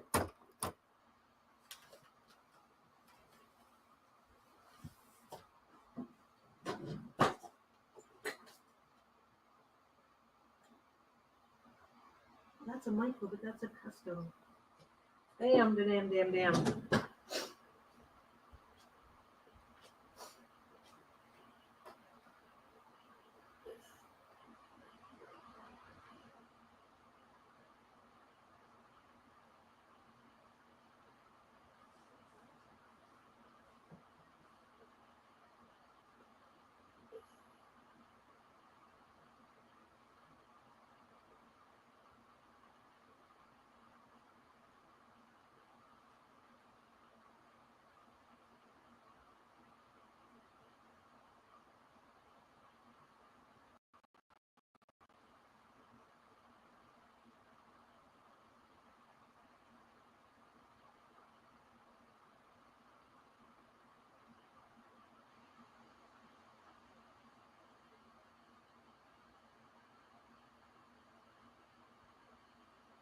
Okay.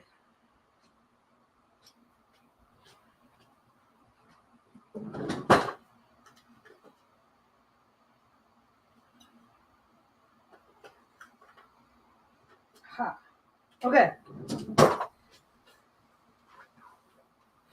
Lisa can answer the question without looking. Okay, so let me see what we got here. I don't have Oracle decks. This is the mini Tayrat. This is the mini Tayrat deck. This is I'm gonna hold it up instead of just bringing everything down. This is the mini Tayrat. This is a micro, and it fits. The micro has a cord instead of an elastic. So you get some flexibility as to how tight you want to do that. Okay. So that fits. I can only show you what I can only show you based on what I've got, and then you get to decide how you like or don't like the fit. This is the Ellen Dugan Witch's Tarot Mini in its box, 1.5 by 2.5. This is 3 inches by almost 2 inches. I didn't even take it out of the box. Pops right in.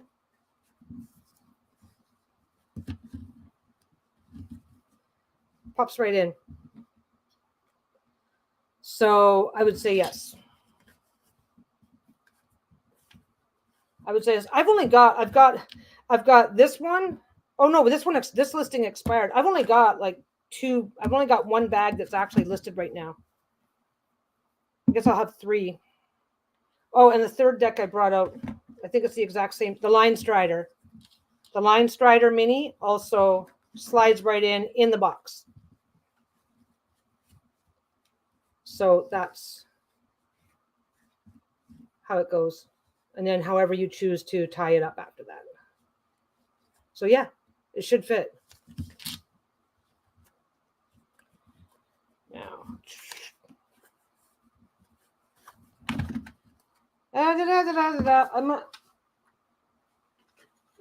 everything goes in the pile. I've got a basket over there. I've got a basket sitting like right there, and I've got to do a tidy. I've got to definitely do some tidying up tonight. Okay, so I just ironed that, and I only ironed half of this because I know. So if anybody's paying attention to timing, because God knows I suck at timing today. My energy is still like all over the place, so I have no apologies to make. So basically, the glue side. So basically, with the pocket pouches, as long as this is the right size, which is I like triple check the size of these before I triple check before I cut, double check after I cut. So you just put this face down. Yeah, but we still know that I'm only about like what 4 or 5 minutes in tops. Okay. I started at 3:33. No, 3:33. It's been 7 minutes and I had a distraction.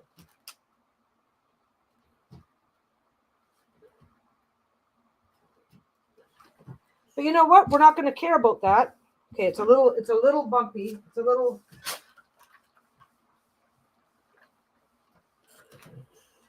Once you get we're not gonna count that against me, because in the real world, I would have had to get this material. I would have had to get this out and cut it to shape. Then I would have had to go dig this up from. I just grabbed these from scraps, so I'm not even trying, right? So then, quick little check to make sure if there's an upside right or an upside down. I'm gonna do it that way. Every now and again, one side looks better than the other.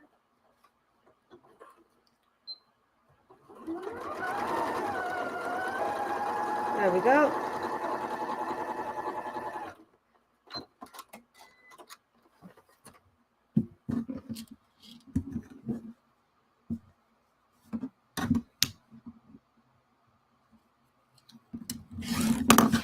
Okay, that one goes down there. That one goes up there. Okay, back to the iron. Usually what I'll do is I'll try and have, one of the reasons why I do it by color as well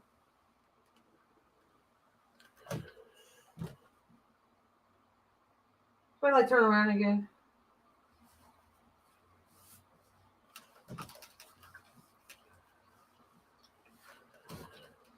One of the reasons why I also sort by colors, because if I'm only doing like one or I'm going to leave the iron on, but if I'm doing it by color, then, and I actually made myself a chart of how much of a fold over I need. 2.5 inches, by the way. If any of you guys want the information on dimensions and stuff? Because this is 4.5. The interfacing is 4.5 inches wide by 7 inches long. This is for a micro. 4.5 inches wide by 7 inches long. And you iron your interfacing to the pretty side, right? And then you fold it in half. However you fold it in half, you want a 2.5 inch deep pocket.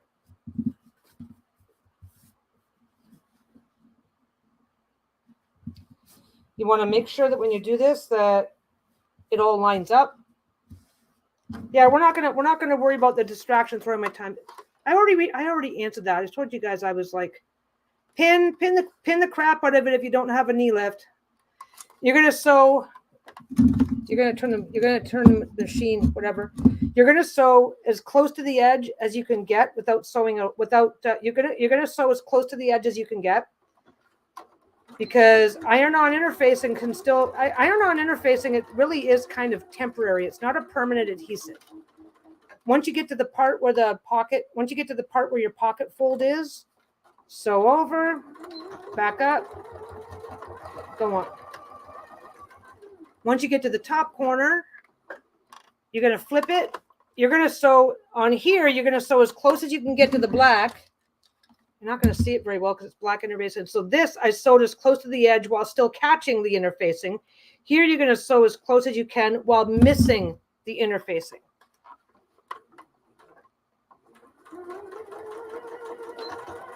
And you're going to make sure to leave a big enough hole to flip it. Do at least 1 or 2 back stitches.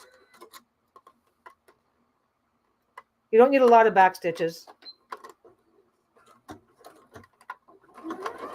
Go to the corner, on the edge, but not touching the interfacing. On the edge, grabbing the interfacing. And like I'm talking like a millimeter. As close as you can get it. If you can't get it close, that's fine. If you can't get it close, that's fine. If you're not very confident, then make your interfacing a little bit wider. This is 4.5 inches wide. So if you're like, I'm not confident and I want to make a 1/4 inch seam, then just add 1/2 inch. Trim it. Do. Back over here. Do.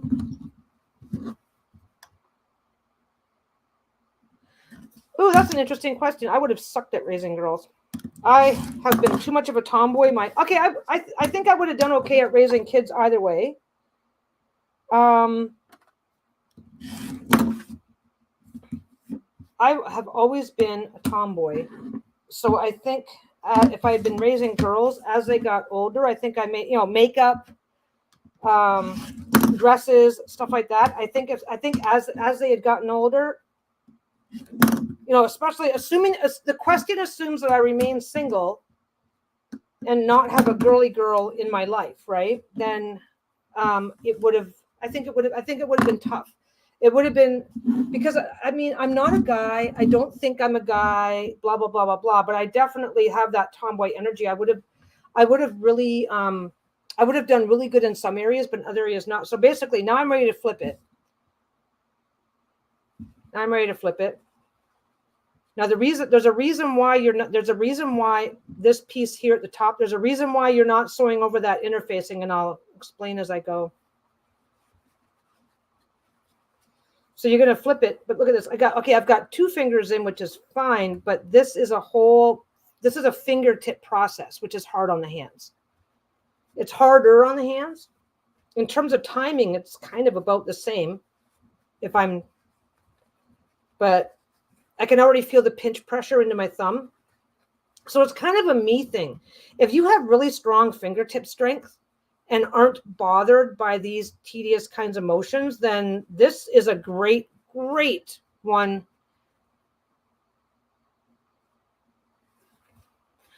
When when Lisa and I got together, there was already things as a couple. You already hand off things to your spouse when it comes to your kids.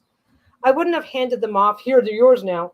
But absolutely, we shared the chores when it came. We shared the emotional load when it came to the boys as it was. We would have done the same thing. As a matter of fact, in a lot of ways, the boys ended up being a lot closer to Lisa than to me because she's got the more emotional connection with them. Or more emotional about her connection. I don't know how to describe this. And there was no handing off. So yeah, so if fingertip stuff does not irritate you in any way, shape, or form, then doing a micro bag might be a really good practice piece for you to get started. I will say that when you're doing the smaller it is, if you make it, okay, like if I make a tiny mistake and this is off by half an inch, let's say this is off by half an inch, it's going to be a lot more visible on a small project than it is on a bigger project. So you do have to concentrate more on making sure precision in your folding and precision in everything else that you're doing becomes a lot more noticeable and obvious.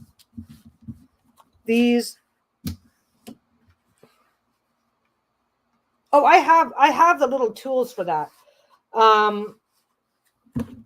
If you push too hard into the corner, like I can take these scissors. These scissors look super pointy, but they're actually a little flat at the end. So if I really need that to be pushed out, I can get in there.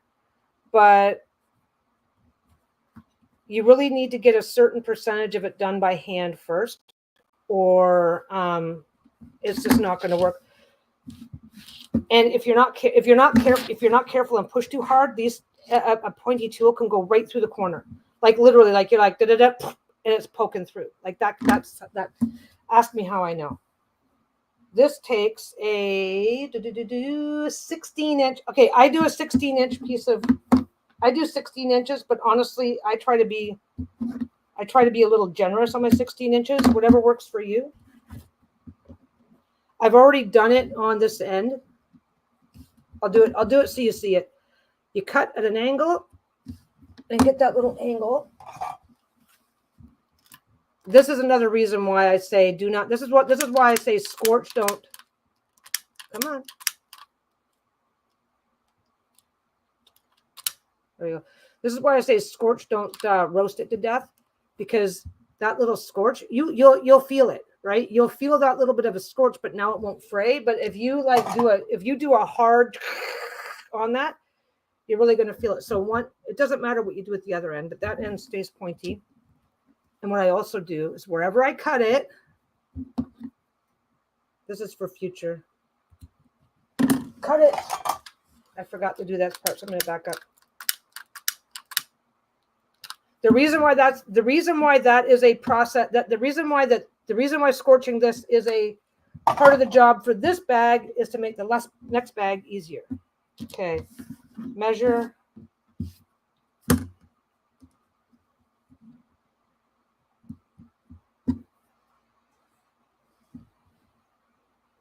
Get your pen ready.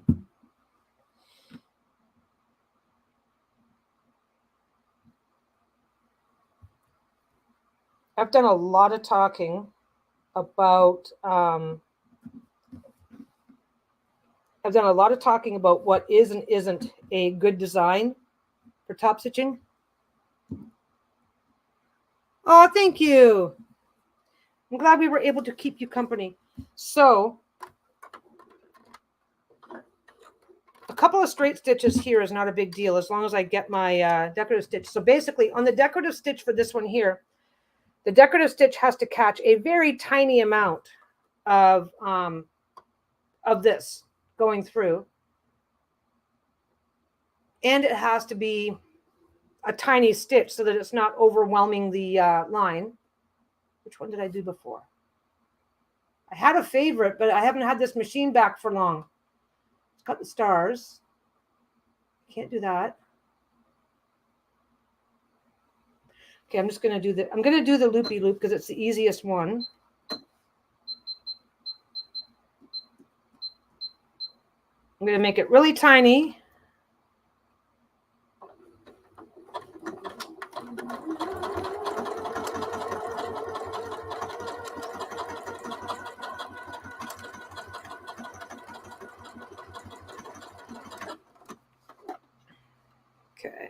Pin's still in.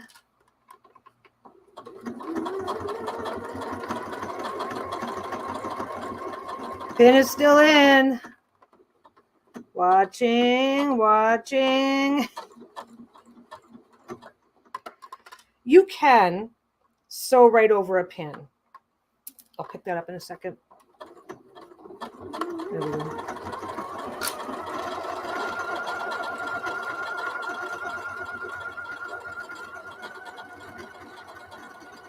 Just get this done.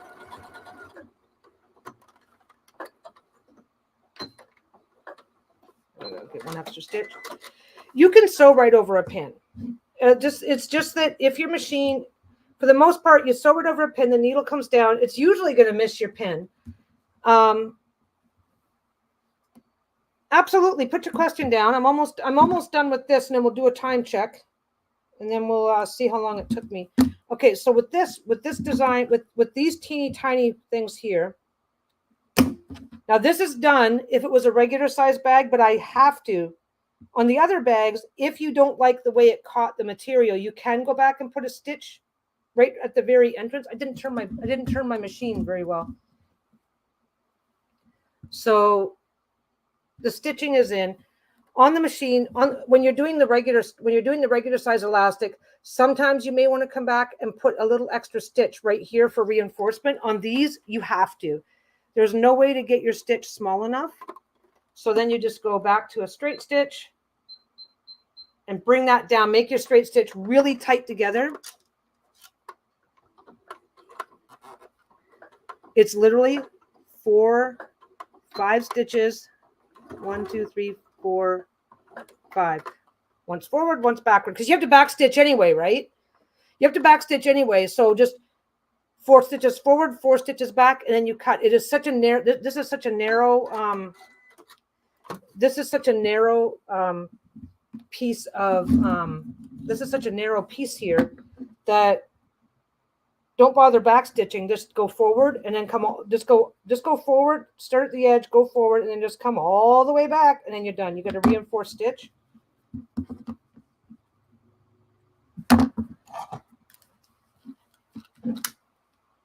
Scorch it, scorch it. There we go. Done. What's my time? 3:54. Started at 33. So 21 minutes. And I didn't, yeah, so 21 minutes. So if I were doing these for, and at the end of the day, you got to iron them all.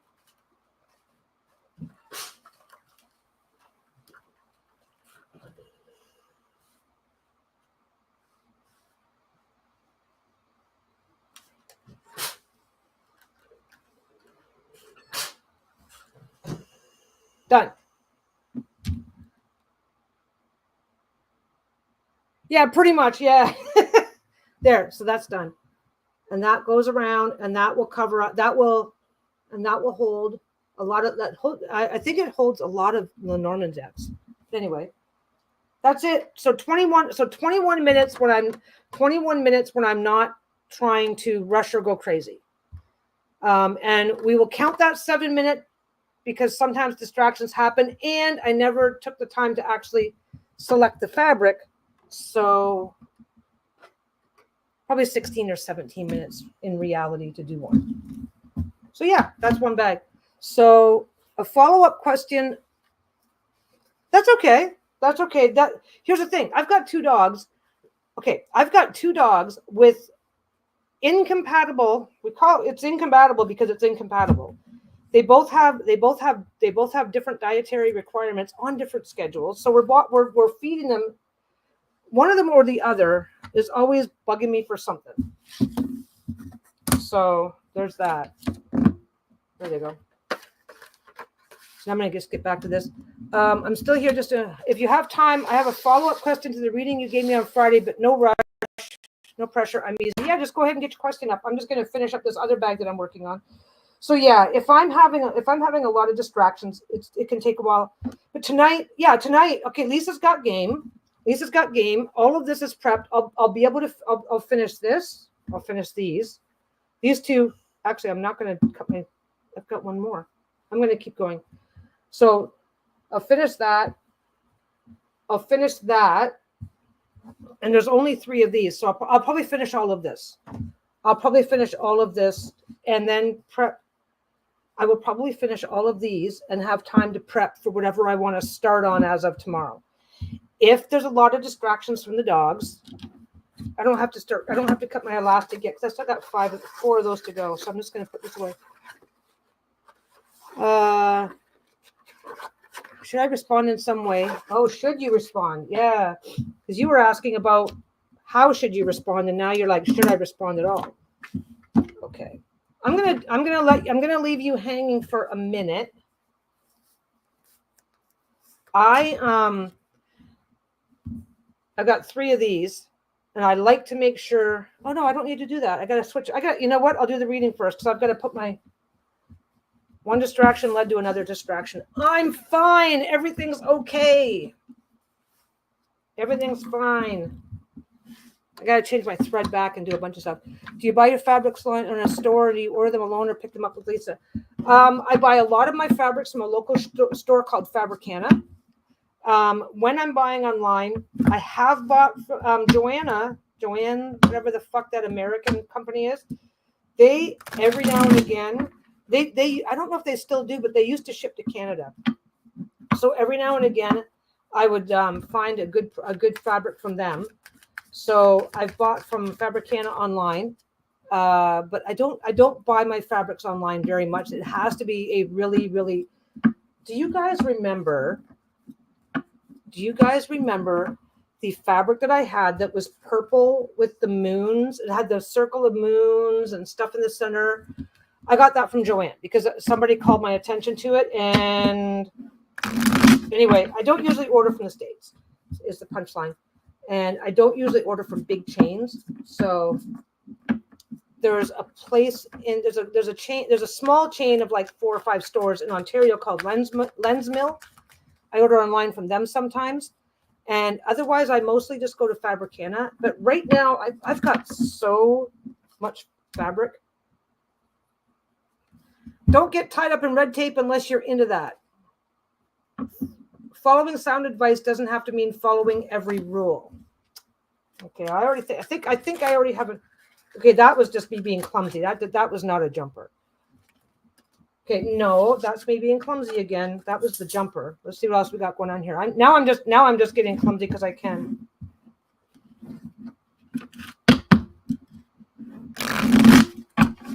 You feel obligated in some way. You feel like, I really have to say something. It's not fair not to. Following sound advice doesn't have to mean following every rule. Okay, these 2 are upside down. These 2 are reversed.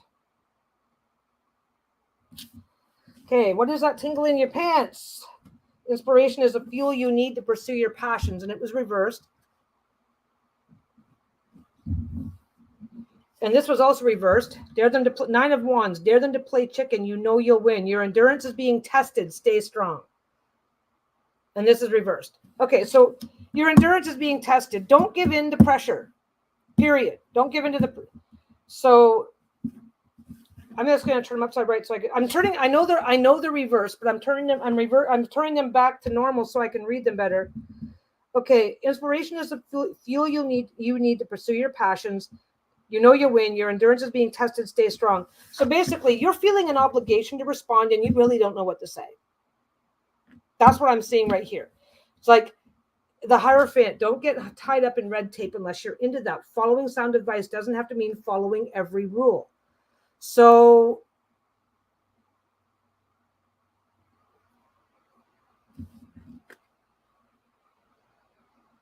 okay.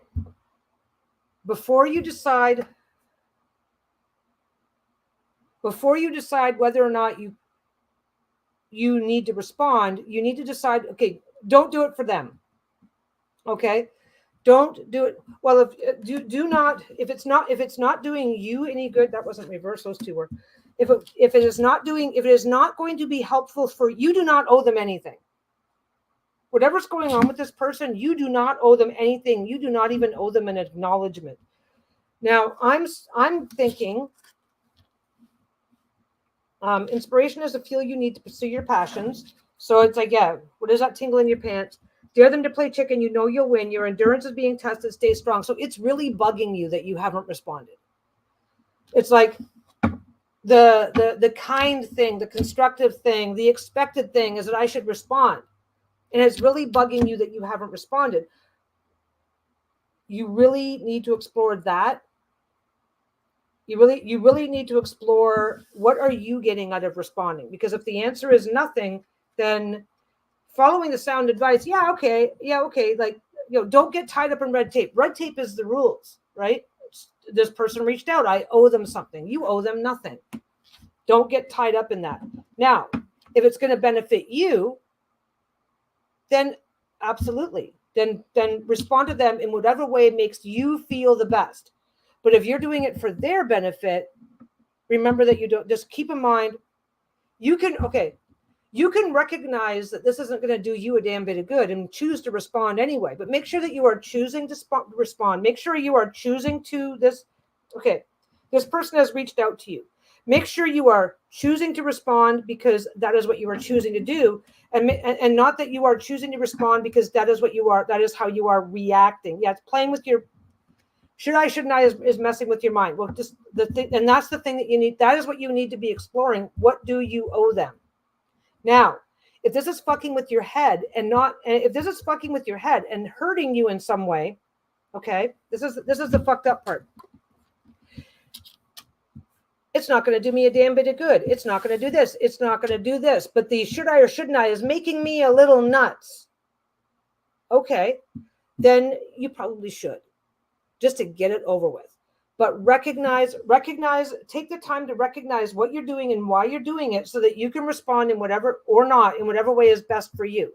If this is really, really eating away at you, responding will get rid of that. But maybe it's not whether to respond that you need to think about, it's how to respond.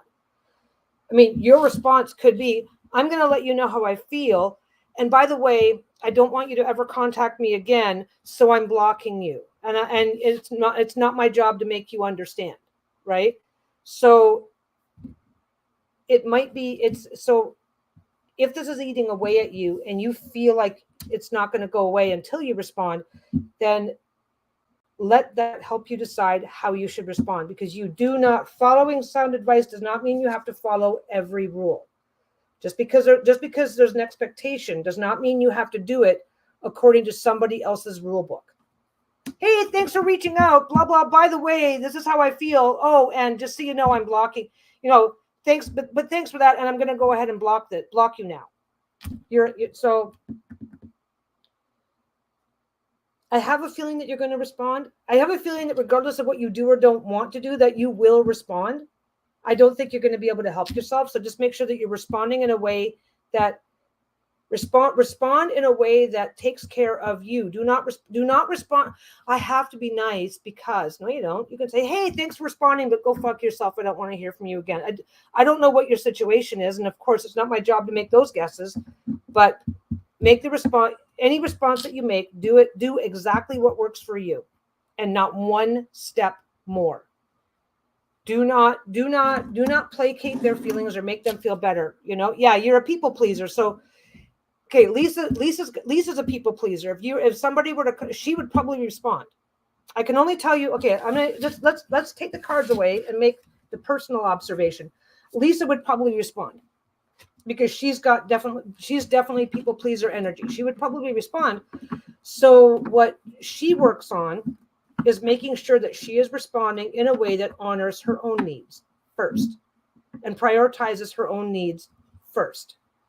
So, and if necessary, saying, hi, I'm going to respond to you because I know that that's what you need right now, but here's what I need. So this response is going to be based on what I need, not on what you need. And she will be kind. She will be anything. She's not going to be a dick about it because she just can't do that. But she will lay down clear boundaries and then stick with them. So, yeah, I think that I don't think you're going to be able to help yourself. The cards, like the cards are like, yeah, don't get hung up in don't worry about whether or not you're responding to the expectation. Just don't get hung up into the red tape of what's expected of you, and do what works. Do it from the perspective of your own needs. That's the only thing that matters in any of this. And if honoring your own needs happens to be helpful for that person, that's fine. But if it happens to not be helpful, that's not your job. And if it's a big enough issue that you're addressing here, remember that you're allowed to say, please don't contact me again. And that's the hard part. When you're a people pleaser saying, yeah, I'm not dealing with you anymore, that's the really hard part. I'm very like Lisa. That makes sense. I've learned so much about myself from her, and I'm slowly learning to honor my emotions and needs. Exactly. You can giving into that, doing what the other person wants. They want you to respond. Doesn't have to go. Just because you are responding doesn't mean you have to respond with what they want to hear. And I think that is where you need to focus your energy.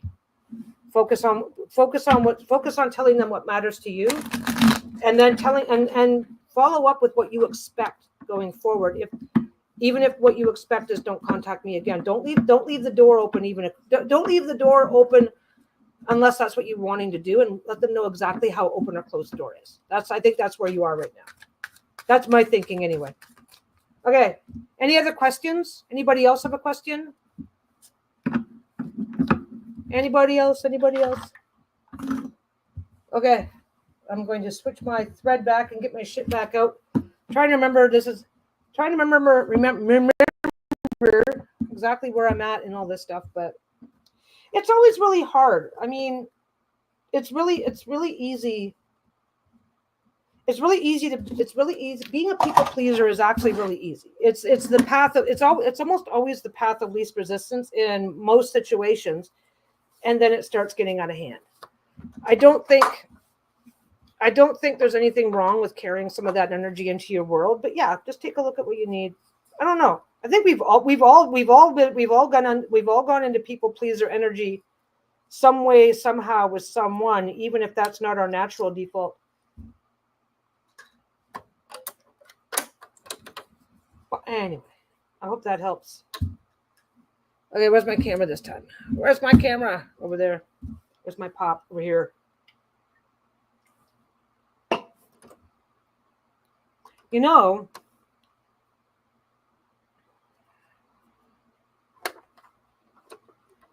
it would help if I would actually change the thread around and then talk.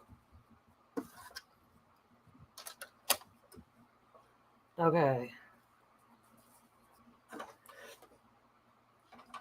So yeah, a little tiny bit of dicking around. A little tiny dicking around without being too stressed about life. I can get one of those done in about 15 to 20 minutes. I can go faster if I really want to. It's kind of funny because this is something that a lot of people who sew really fuck themselves up on. A lot of people who do anything that's like crafting or whatever, you go, well, it's just two little pieces of cloth. They don't weigh fuck all. What's wrong with you? And it's really easy to end up with a sewing injury. It's kind of hard to describe, but I think that's what a lot of us do. Like back in the days, it was carpal tunnel from typing.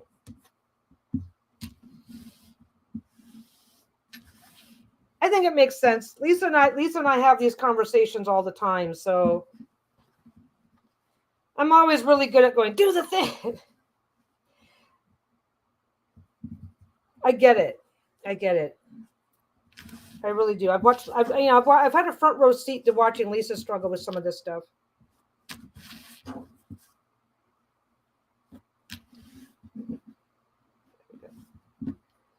So I know it's kind of one of those things. It's kind of weird. It's like sometimes watching Lisa go through something that I don't tend to have struggles with can be weird.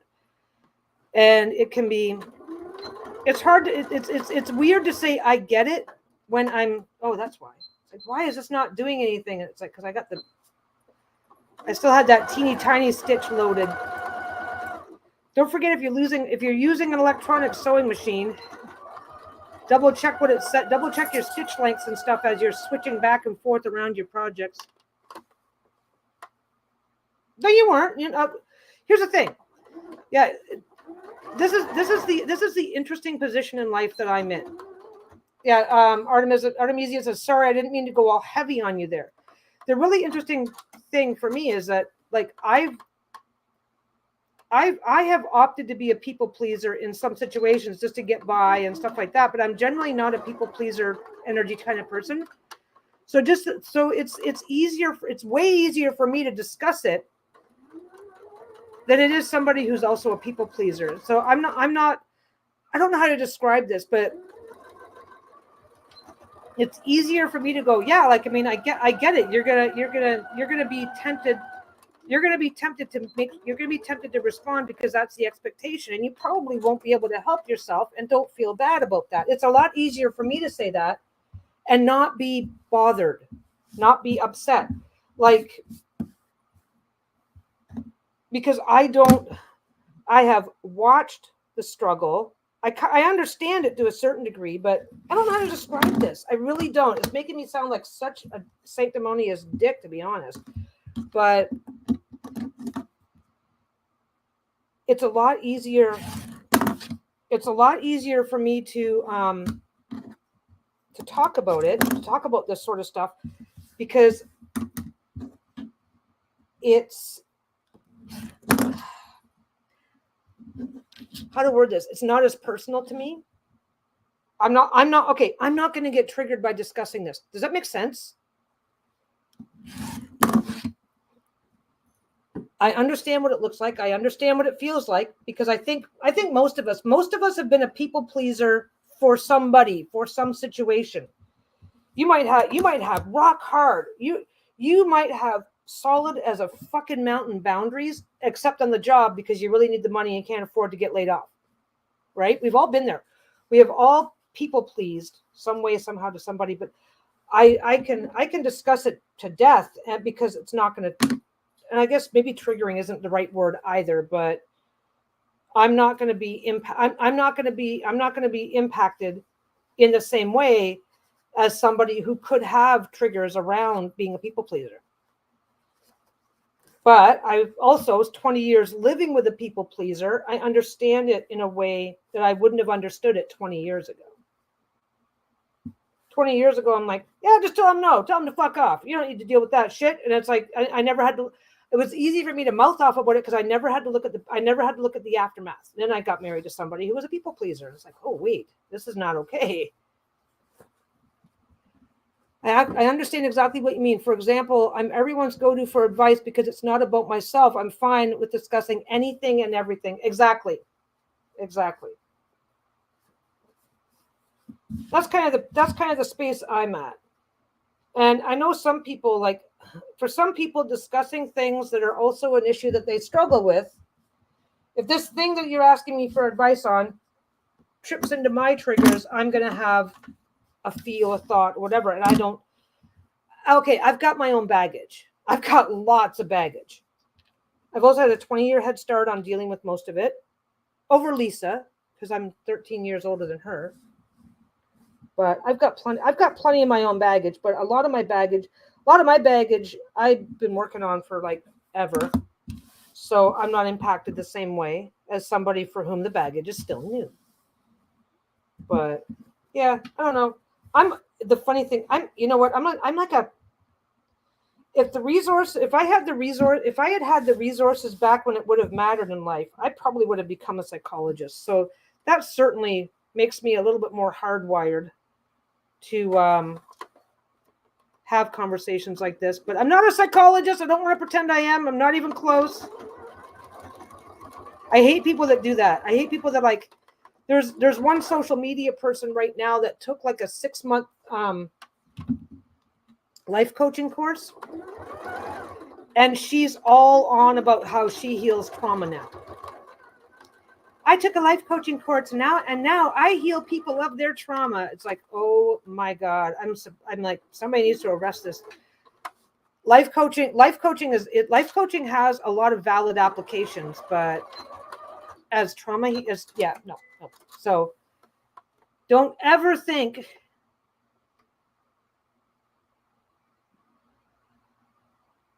Yeah, everyone's got stuff, but some of us can separate ourselves from the person in need in front of us. That's kind of what I think I can do because I've got plenty of baggage. I've got plenty of it, but most of my baggage is from a very long time ago. Um, so I'm more, I guess, at peace. I am more at peace with things. So it's way easier for me.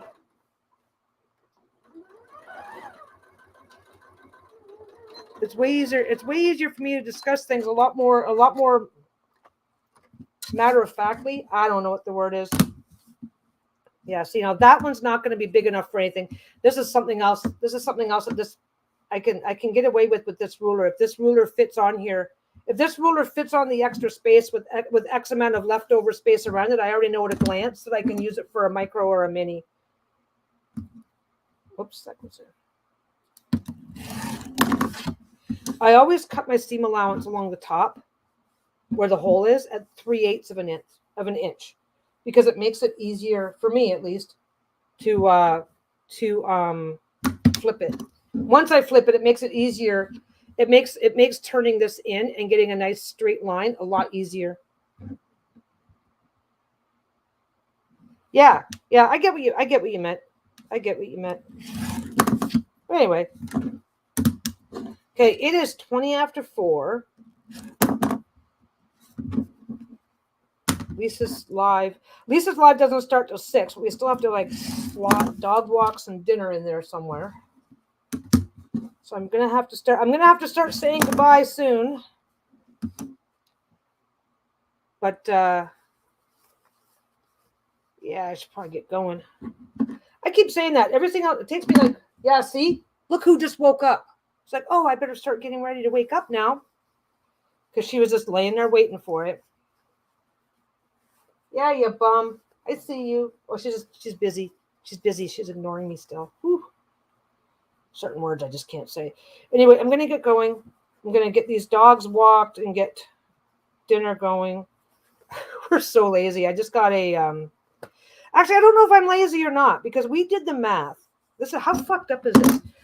Did the math. We did the math not too long ago on this. Not like this doesn't happen like right away or recently. Went in and looked at one of those Costco meal kits where you just go home. We got a taco one. We got chicken tacos, right? We took a look at the meal kit and it's like, oh wow, that's like $20. That's not very cheap. Blah blah blah blah blah, right? And then we did the math and we realized, well, if I'm going to go get the chicken, if I'm going to go get enough chicken for dinner, I have to buy at least this much chicken. Then I have to make sure I have all the spices.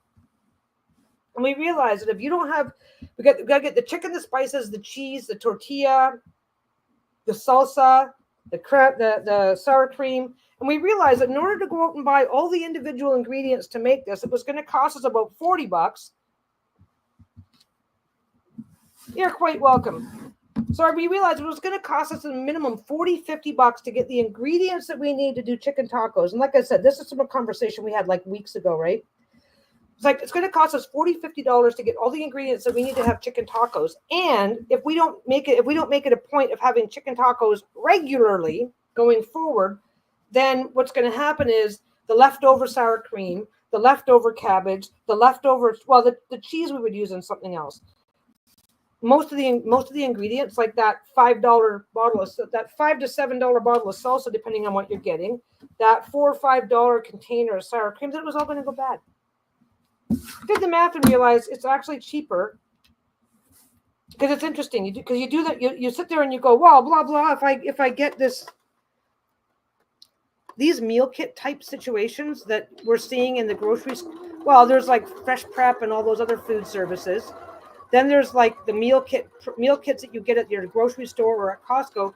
They're actually, unless you're literally doing tacos twice a week or something like that, so that you're using up all the secondary ingredients, unless you're doing that sort of stuff often,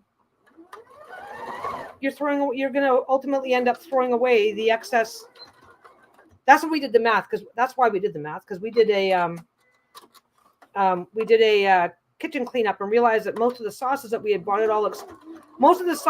bought from previous cooking, we hadn't really used that much of the sauces, and it was all expired.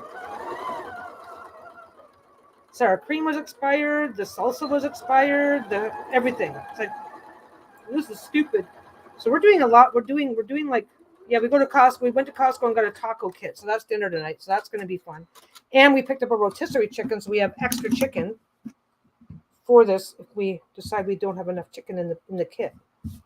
But anyway, I'm going to get going. Thank you for hanging out with me. I'm going to go take a little short break. I've only got one more of these to finish. I'm going to go take a little short break to make sure that there's not much to do for dinner, but I'm going to just double check. And then, well, I'm going to take a break is what I'm going to do. I need to take a break because probably by the time I get back to it, I'm probably just going to sit here. Once I get back to it, I'm just going to be sitting here for like 4 or 5 hours just sewing. Get in the zone. Yeah, see, Gail's coming on. Bye, Peggy. Get the fuck out of here. You said goodbye. You got to go now. Just, geez. Anybody else from that family where you have to start saying goodbye as soon as you walk in because it takes you that long? Anyway, I'm going to get going, guys. Thank you for hanging out with me. What the heck is that? Oh, shit. She still has some stuff set up. StreamYard is weird these days. Okay, this is all ready to go. I'm going to go. Thank you for hanging out with me. I'm going to be on Lisa's channel doing member readings for her membership this weekend. I'm doing at least one channel takeover with the Sassy Dragons. That's a given. I'm doing at least one channel takeover with the Sassy Dragons. Absolutely, for sure, 100% on Lisa's channel. I'm probably going to do one more where I just do the come and read tarot and I'll probably do one more day on this channel as well, just because I can, because fuck it. I'm probably going to I think I might just from now on, and give me some comments and let me know what you think about it. I think I might just keep a deck or two, whether it's these decks or other decks. I think I might just start keeping a deck or two handy when I come on to hang out, because I like doing readings, and I can take little breaks here and there to do readings while I'm sewing. So I think I might start doing a little bit more to keep either this or a different, because I've got lots of other decks too, right? I think I might start doing more to keep a deck handy while I'm just hanging out and do that as well. Without putting tarot in the title of the video so that it's a good hangout, it's a good fun time hangout, and not drawing in a big heavy stream of randos. That sounded shitty. Anyway. Anyway, gotta go, guys. Thanks for hanging out with me. I'll see you in the next one. Bye.